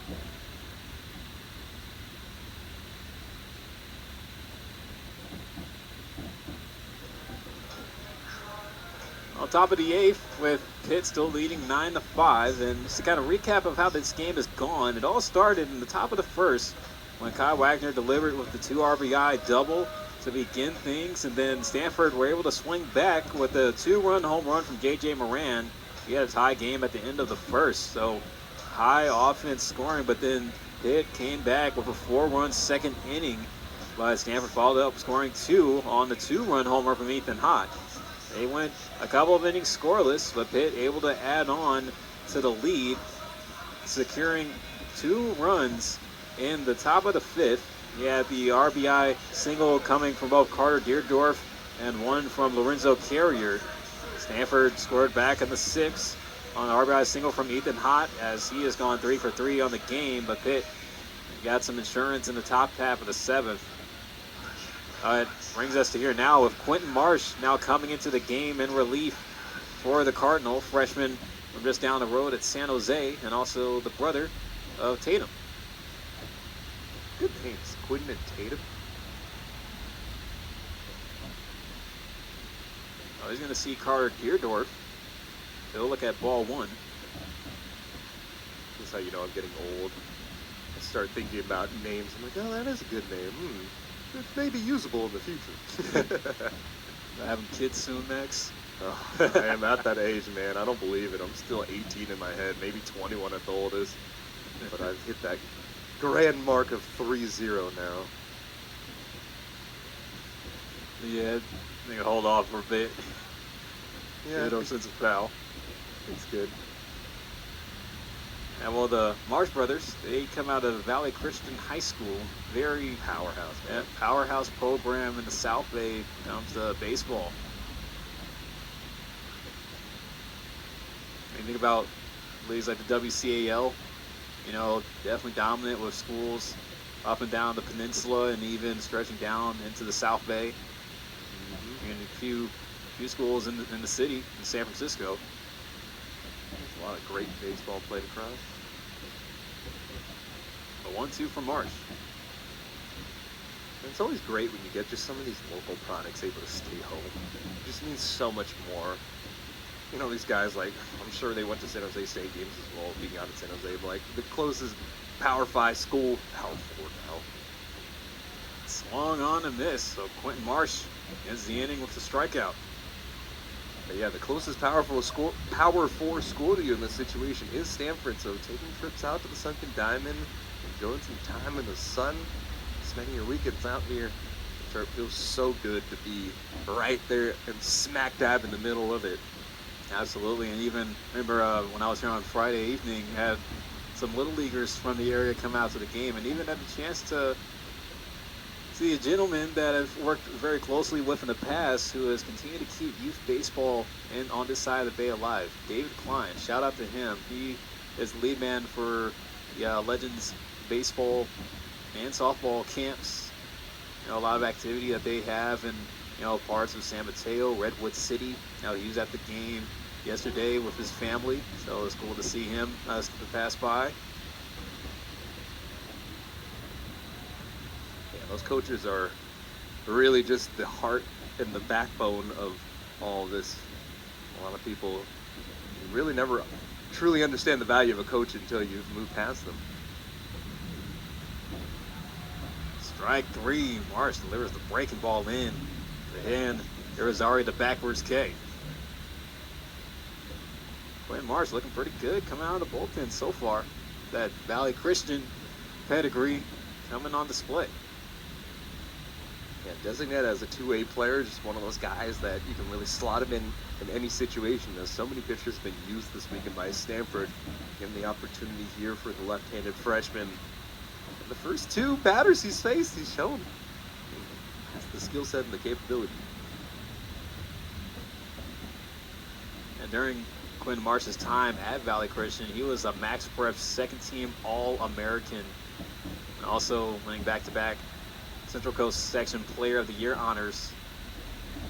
Oh, definitely a decorated high school career that he's been able to transition over here to the college level. And you talk about just, you know, guys trying to stay within the area as far as recruiting that goes, Max. You know, Stanford being such a nationally known program, and at this day and age of transfer portal, NIL, like how much of a bag are you going to give to me to come to my school? You know, it always feels refreshing to see the local kids still, you know, want to come to their hometown program. Now, once you get past Sasaki, he'll go in the right field. AJ Nessler reaches with his second single on the day. Yes, you get 2 outs. You give up a single in that situation, but can't let it shake you. I always find it interesting with some of these hometown kids. When you're not a starter or in the rotation, when you're a reliever, what are the odds that your family's coming out to visit and get an opportunity to see you play? That's the beauty of playing close to home. You know, and also you have the time, you get to go home for a home-cooked meal, hopefully. Just getting Dolan. He swings and misses at the first pitch from Marsh. Yeah, for those folks out in Pittsburgh, San Jose only about 20 minutes south of Stanford here. Dolan hits it hard on the left side. Bates is on the dive on the backhand, but the throw is a little bit too late to the party, the first.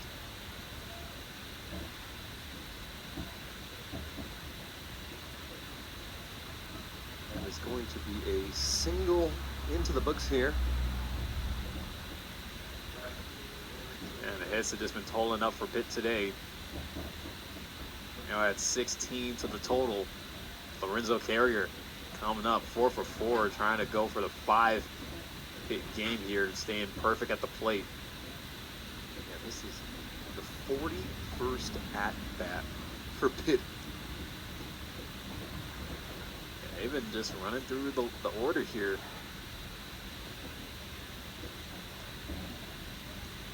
So after today, Pitt, they're going to head back home to the Steel City to see Youngstown State in a midweek matchup on Wednesday. A little bit of Panther Penguin action. Weird that a team from Ohio has a mascot and a penguin. Yeah, I always thought that as well.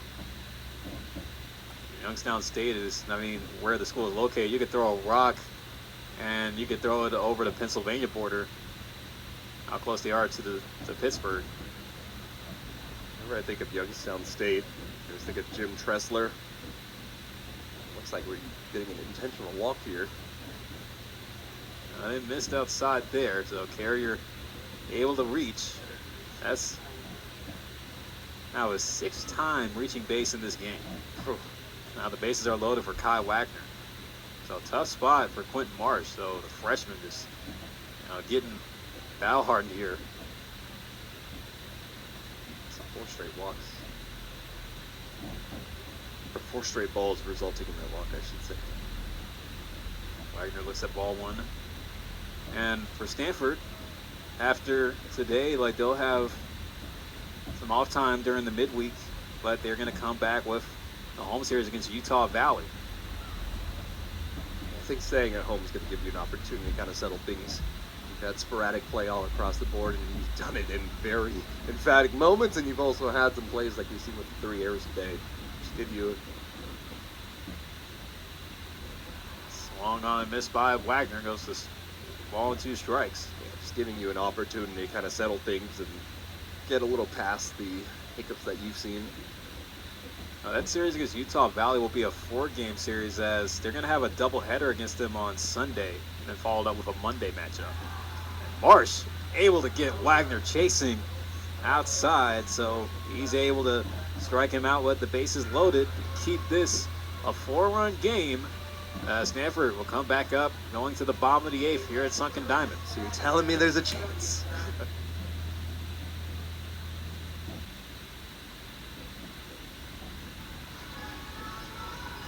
As Moran, Nadai, and Gian do up for the Cardinal in the bottom of the 5th, as Eddie Smink still out on the rubber for the Panthers in this one, trying to go all the way with it today. Yeah, 3 1/3 inning. He's only the 2nd pitcher here for Pitt as we get to the bottom of the 8th. And this is a guy that was the CAA preseason pitcher of the year, and that was in his role as a starting pitcher. So he has the experience to go the long way. We've seen him with an average of about 4 innings pitched per his matchups last year. Yeah, a starter mostly at Stony Brook, filling in well as a long reliever for Pittsburgh. AJ Moran looks at strike 1, and it's fascinating for how well Mike Bell's coaching staff has been in trying to acquire these players from the portal. On Friday, we saw David Leslie start on the mound for Pitt. And, Leslie, he was at a D3 school just an hour north of Pitt at Grove City College, where he was an All-American there. Yeah, and it's really interesting to just see, all the baseball that takes place within that general area. You get a strike there. And then just seeing the different types of ways that you're recruiting. Sometimes you're looking for a hot prospect. Sometimes you're looking for a guy that's really just looking to prove himself, that's shown that he's able to perform better than his Division II status. That's for sure. Even guys like Lorenzo Carrier, who started out at Miami, just able to take a redshirt year and then come here to Pitt and just put up massive numbers, as we've seen from him all season. But you always kind of find those gems in the portal, and even when you look at smaller school, I shouldn't really say smaller schools, but JJ Moran, Hits on the left side. Diving stop there at third, but on the backhand at first, not able to scoop it out the dirt as Deerdorf ran able to get on. Good way to start here. Stanford able to get their first base runner since the bottom of the sixth, as Ethan Hott was the last Cardinal to reach base. But going back to that thought there, last week, we saw Nevada come through to the farm, and Nevada is a team that really relied on getting players from the JUCO side of the transfer portal. And even though there's a bit of a system happening right now in college baseball, or really in college sports in general, where the first pick or first priority would be, transfer acquisition from a Power 4 school. Then if you can't get that guy, the next one down is, hey, let me look at the JUCO landscape, see who's out there. And then if you can't find a name in the JUCO landscape, next one down is high school. So sometimes, when you think about it, the high school aspect of, recruitment has kind of been beginning to dwindle a little bit, just knowing, depending on the program, of course, how much are they going to prioritize a transfer portal acquisition. Yeah, and I think it really just comes down to the money. At the end of the day, you need that capital to be able to go out there and get those transfer portal guys. So it's just an interesting way to build it up. And even when you look at teams like Stanford, just with the academic standards, and they do not throttle them whatsoever for their athletes that they send out there. It's really interesting just to see how much talent you see time and time again. I was laid off. Now goes a 1-2 on Jimmy Nana. And it's really every sport. I believe the statistic Jordan Watkins gave me yesterday when we were on men's volleyball was that one in every 6 people on the farm are athletes. Rolls over that one to short. Oh, and it's off of the glove and bobbled in the left field. That's going to allow Moran to move to third. Nada moves to second on that play there. Man, just defensive mishap there by Caden Doolin over there at shortstop. So we saw runs being scored and brought through off errors from Stanford. Now we're seeing the cookies start to crumble for the Pittsburgh Panthers, and down but never out has truly been the theme of both teams this entire weekend. As that opens up the door for Eric Gian, who's 0 for 3 on the day and has flown out 3 times in this game. One of those fouls being to right field, the others 2 being to left. So I know that solo shot home run at the top of the 9th must have felt so good for Eric Gian. But you know what makes it even better? Runners on base. For sure. Oh, really reaching for that one. Tried to go after the first pitch there. And, just to kind of go back on the topic of recruitment, and it seems like there's times where even there's some pitchers that would be willing to sacrifice being at a good school to be somewhere at a Power 4. One story that always fascinated me, Gian bounces it to third. Wagner takes a look, but he'll go to first for the easy out there. Really good survey and read there. Just being able to understand the timing of the situation, make that read on third, and then eventually work your way. It's like a quarterback going through progressions, understanding situational baseball in a sense. Yeah. As Luke Lavin comes to the plate to finish my thought, there was a hard-throwing right-hander that was pitching at MIT, and the thing about this player in particular is that he was wanting to give up his last year at MIT to go pitch at Tennessee, of how much of a makeup he had. Again, this is a guy that threw in the high 90s.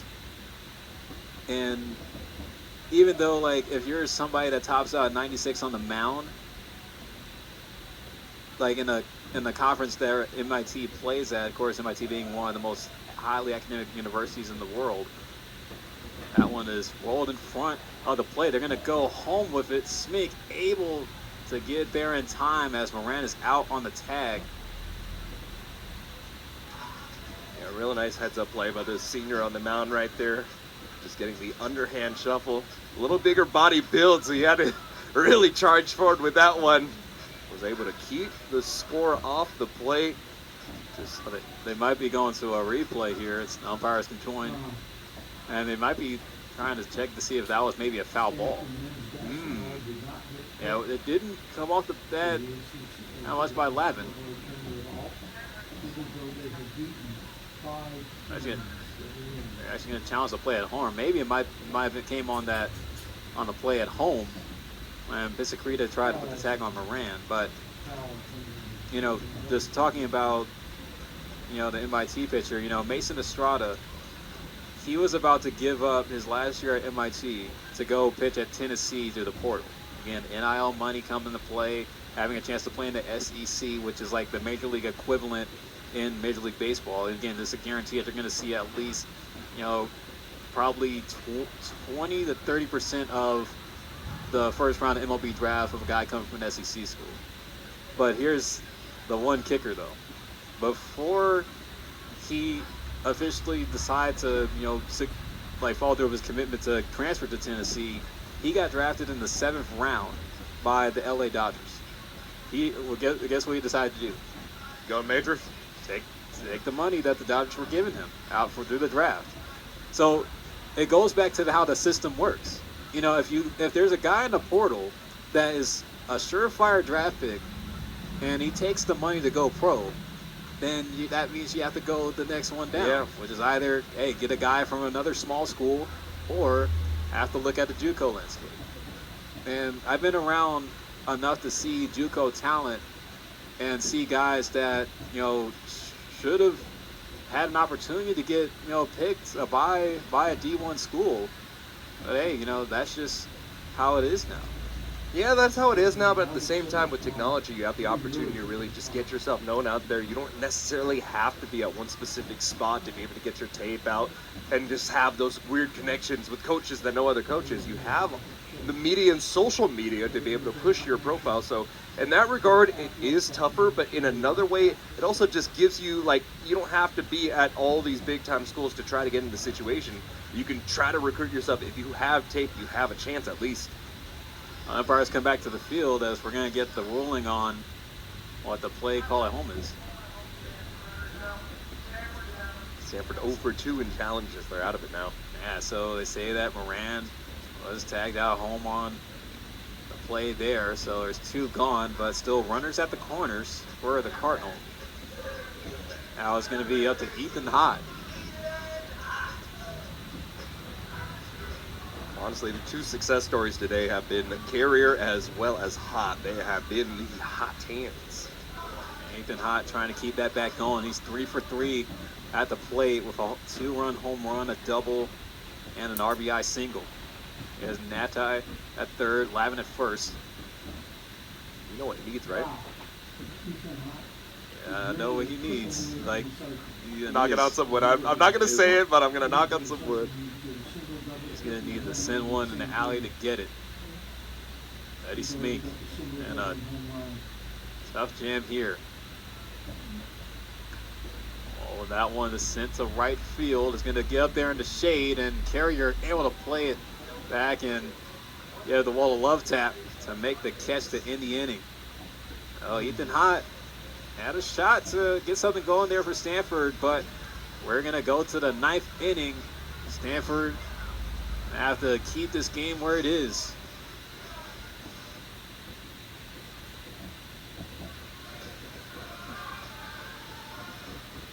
So we made it to the 9th inning, folks, with the Panthers up 9-5, trying to go for the series win against Stanford. And this is the ending of their first weekend series in ACC play. So the score does hold. They would go to 2-1 and 14-4 overall.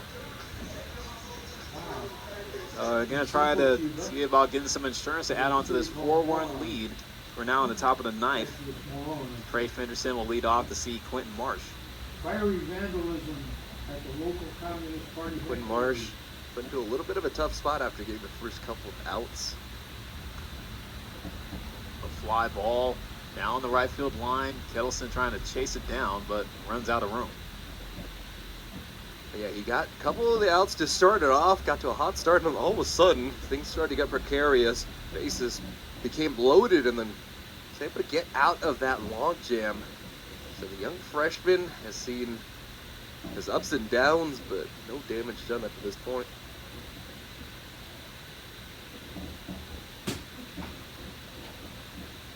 We're talking a lot about, the portal and recruitment, but, left out one thing when it came to the high school side. Say if you're a school that has had tabs on recruiting a kid coming out of high school, but again, in a sport like baseball, you could go from high school to the pros right out. Yeah, you have to start in the minors, but at least you're getting an opportunity to start early in your professional baseball journey. The most interesting thing about that whole entire draft situation, it's just like when you get guys like, for example, the A's drafted Kyler Murray, and then of course the talk of the town was, oh, they got released, does he go and play baseball? I always think it's pretty interesting to see other athletes that are like, hey, let's take a flyer out and see. 2-2 bounced foul.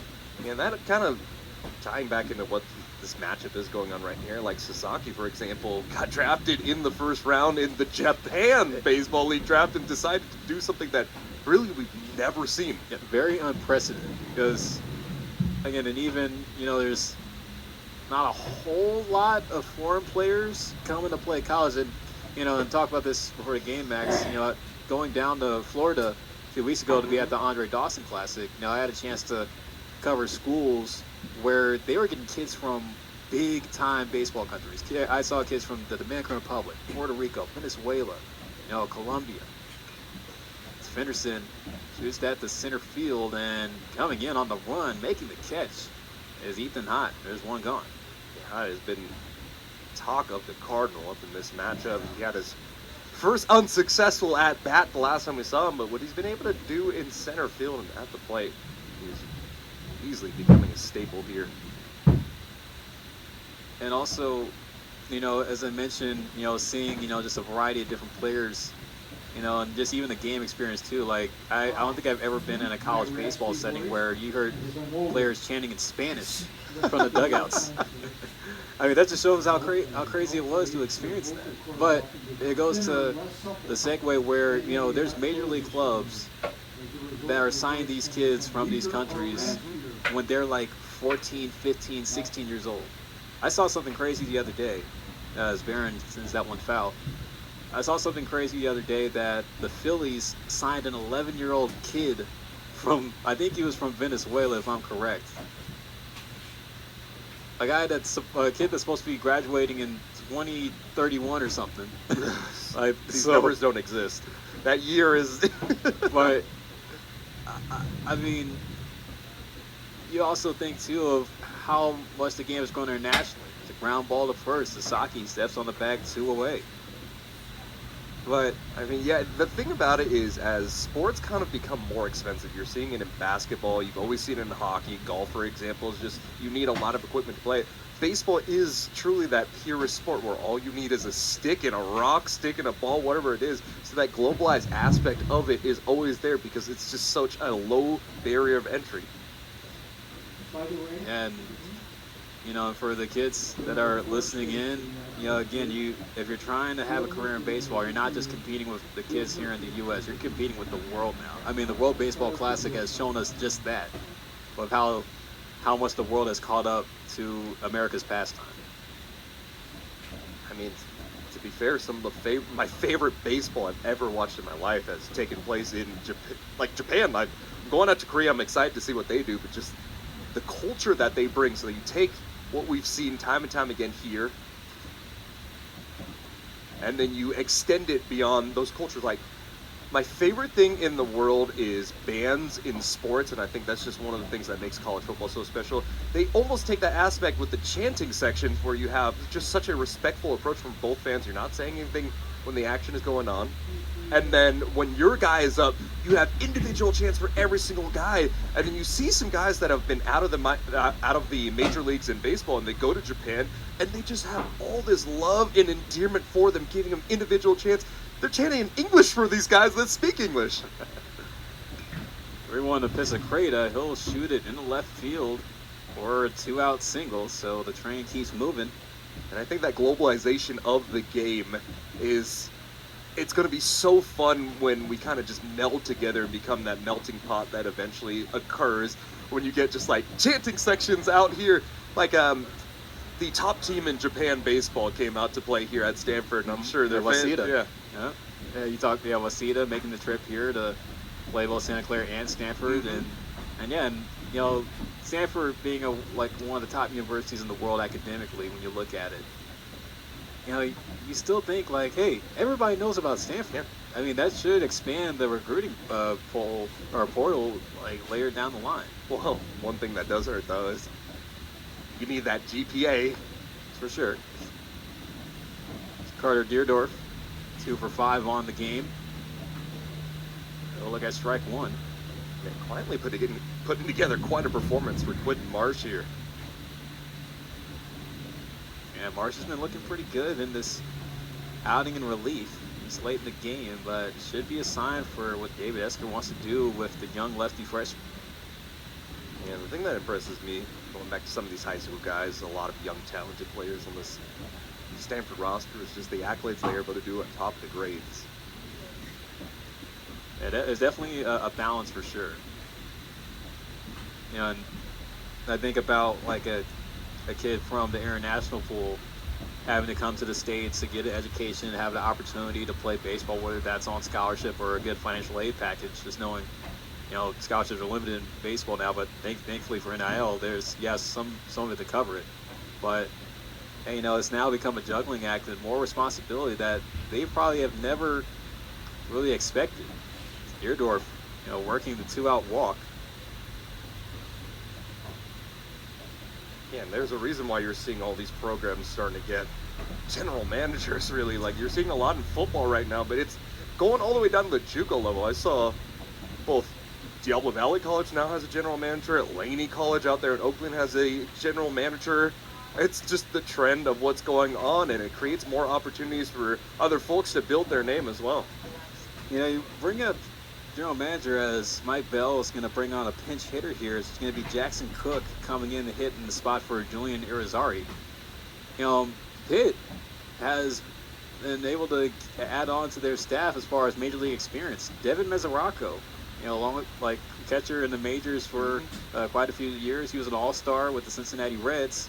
He's been brought on to be the director of baseball ops and general manager for the Pitt baseball program for the past 6 seasons. Yeah, it's just what you have to do now. If you want to stay competitive, you've got to go ahead and stick with the trends, and that is what everything is trending to. You're building these rosters almost like as if, hey, not everybody has the same playing field in terms of the budget that they can play with, but this is your salary and this is what you have to work with. Go ahead and try to build us the strongest roster as you can. Big swing and a miss there by Jackson Cook. Jackson Cook got action in that game last night with 2 at-bats. Was very productive with his at-bats, was able to get an RBI as well as earn 2 walks. Now look at ball 3 from Marsh. And also, Johnny Giovatella is another former major leaguer. He's now the GM down at University of New Orleans. And, it just gives not only opportunities for former major leaguers to have something to do after retirement, but also have involvement in like the college game. Because, we see the GM landscape being common in like college. I'll say even right here in our backyard, Stanford, Andrew Luck, coming back to, general manage the football program, or even you think about the college basketball landscape. Bay Area sports fans, obviously familiar with Stephen Curry, going to be the GM, director of basketball operations at his alma mater, Davidson. Yeah. Or even Trey Young doing it at Oklahoma, where he played. So, you're seeing that be common, for sure. Yeah, it's always interesting seeing these active athletes going ahead and doing it as well. I mean, football front Max Crosby as the general manager of Eastern Michigan. Shaquille O'Neal up north about an hour and a half at Sacramento. Yeah, Sacramento State is going in the pinch run after Jackson Cook worked the walk. going to be Derek Tarpley Jr. So bases loaded now for the Panthers here in the 9th inning. AJ Nessler, he'll take ball one high and in. So Quentin Marsh staying in there. No arm is getting loose in the bullpen for the Cardinal. Oh, that one gets way away from Marsh. That one is going to allow us to create a score on the wild pitch. So Pitt just continuing to run up the score here. He's trying to in the 9th inning. Now a 10-5 game. I think that's going to be it for Marsh. Yeah, second score we've seen on a wild pitch as well. Last time we saw that score was in the 7th, so tough. Yeah, pitching is just kind of gone out the window here today for a Cardinal. Yeah, this weekend in full, really. And so Marsh is going to lead the game and is going to bring out a new arm for Stanford. It's going to be Liam Golden. As we'll give you the rundown of Golden, we'll take a break here from Sunken Diamond.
Here late in the 9th inning, 10-5 game now for Pitt. There's going to be Liam Golden coming out of the pen here. Sophomore from Sacktown. Went to Christian Brothers High School. We're going to see how the 6'5" right-hander is going to favor against the top of the Pitt order as he comes in actually with a 2-0 count with AJ Nessler still at the plate. Runners at second and third.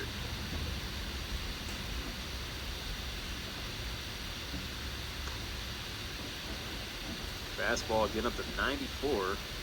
Missed away, so now the count goes to 3-0.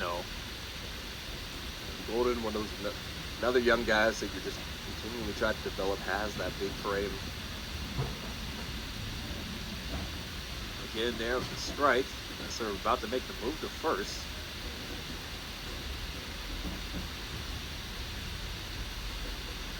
Pitt is back at the start of the order. There's ball 4 as Nessler will take the open base at first, so bases are loaded once again. Yeah, but as Pitt gets to the spot of the order, this will be the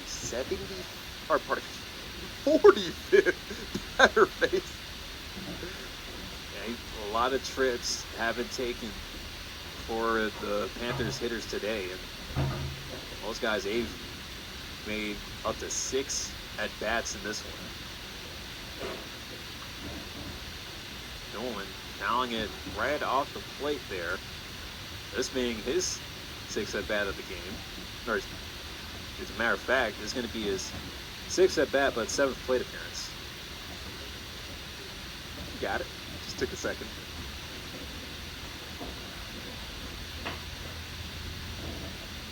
Did not think we'd see more at-bats than we did yesterday, but A total of 27 hits have been accumulated between Pitt and Stanford on this Sunday afternoon.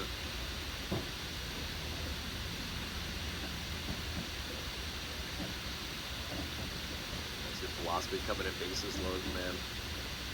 Such a hard spot to be in.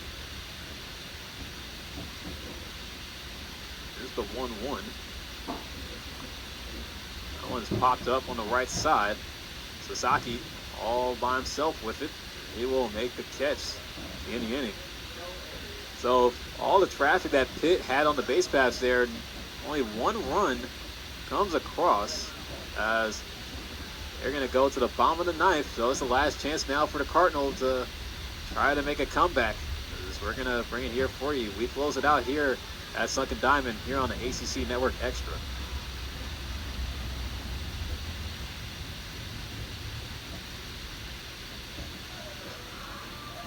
Here we are in the ninth inning, folks. Bottom of the ninth as Stanford coming up with their last hope. They're going to need 5 to tie and 6 to win.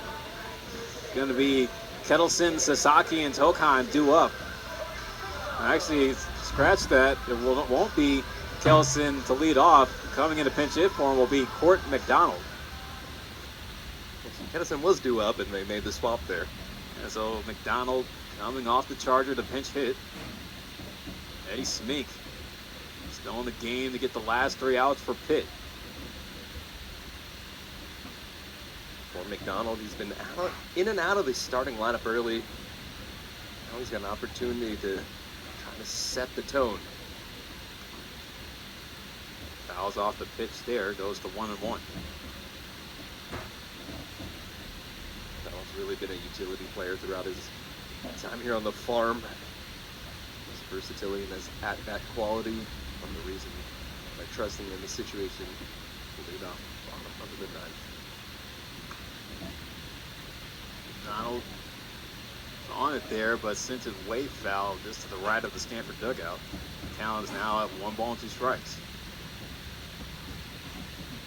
And this has been a pretty good outing for Smink in this one. This was after Drew Lafferty got the start today. He has gone 4 1/3, only allowing 1 run. That feels like a whole world ago.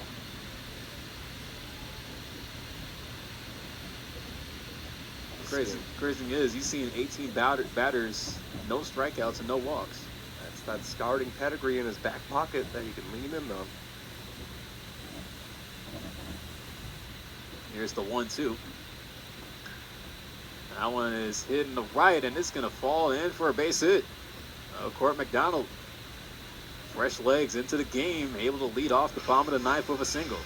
And that one looked like a golf swing. Oh, yeah. Going up there, getting his wedge, flying right in front of the man out there in right field. And now, this is who you want with a runner on base.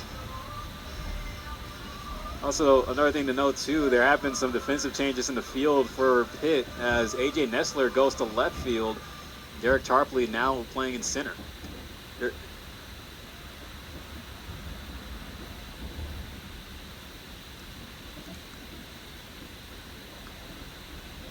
Here's Rentaro Sasaki. He'll look at ball 1. And Lorenzo Carragher still staying put out there in the shade. I'm sure he's very happy to be covered up.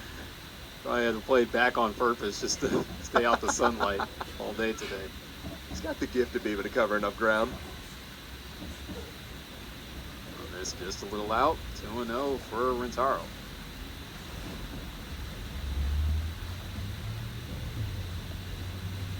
And Rentaro came off hot, did a really good job with the walk in the first.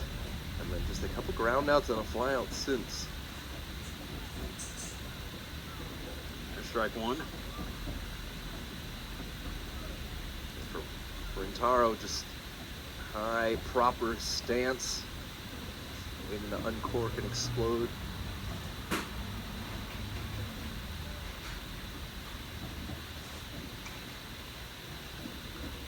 big swing there, but it goes foul. Got the Stanford fans still hanging around. They would love to see some comeback magic from the Cardinal, as they showed a little bit of that yesterday, but just came up a run short.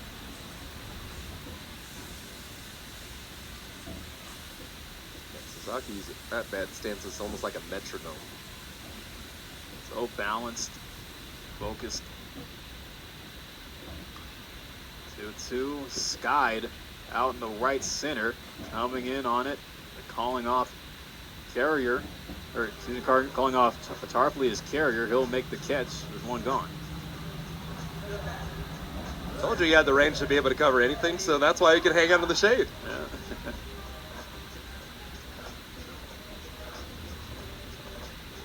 Teddy Telkheim, he'll have a chance here. He's 1 for 4 at that single all the way in the first inning. I mean, he was the story coming into this matchup, but then total bases racked up. And this would be the time to do it.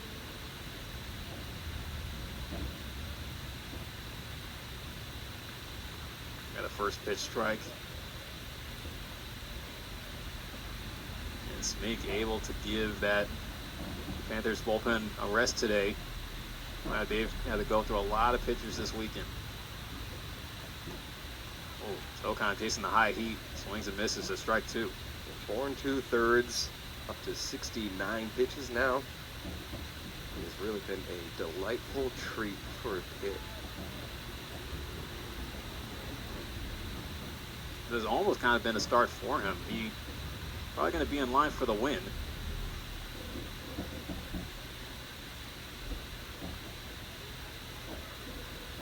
You know, coming to be a reliever and end up still in that pseudo starting spot.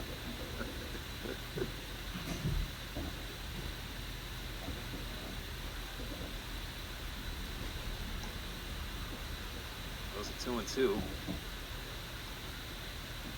As we were pulling up information about him earlier, it's always funny to see guys clean shaven on their media day and now coming out just with a thick old beard. Not like you, Max. Ah, man. Worked hard for this. A high chopper to short. Could be a double play attempt to end the game. Oh, and putting the tag there at first is Deerdorf, as he is going to get Telkheim to wrap things up for the Pitt Panthers. Oh, the ball game ends as Pitt wrap up the West Coast trip, taking a 2-1 weekend series win to open up ACC play, as they now go to 14-4 on the year. Stanford drops another weekend series, this time it being right here at home, as the Cardinal fall to 7-12 and now 1-5 in ACC play here in 2026.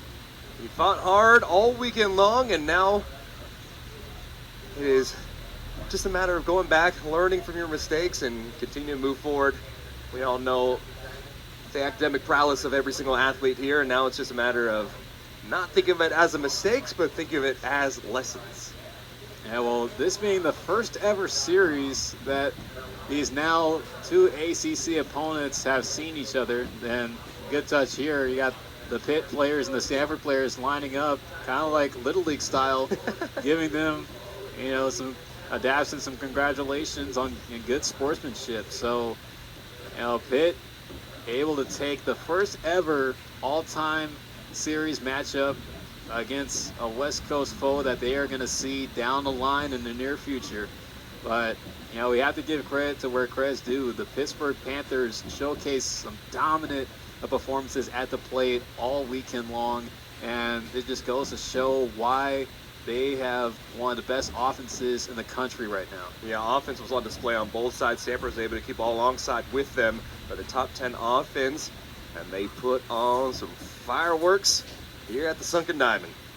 Yeah, definitely some pretty good standouts that we had a chance to see this weekend, especially with Lorenzo Carrier leading the charge. And, you know, if you were to give a Player of the Game award to anybody, you know, Carrier's the man. But for Stanford, they're going to have to look ahead, and they're going to be taking a break, a short break from ACC play, as like following the off time that they have during the midweek. They're going to come back here to Sunken Diamond to see Utah Valley for a 4-game set here on the farm.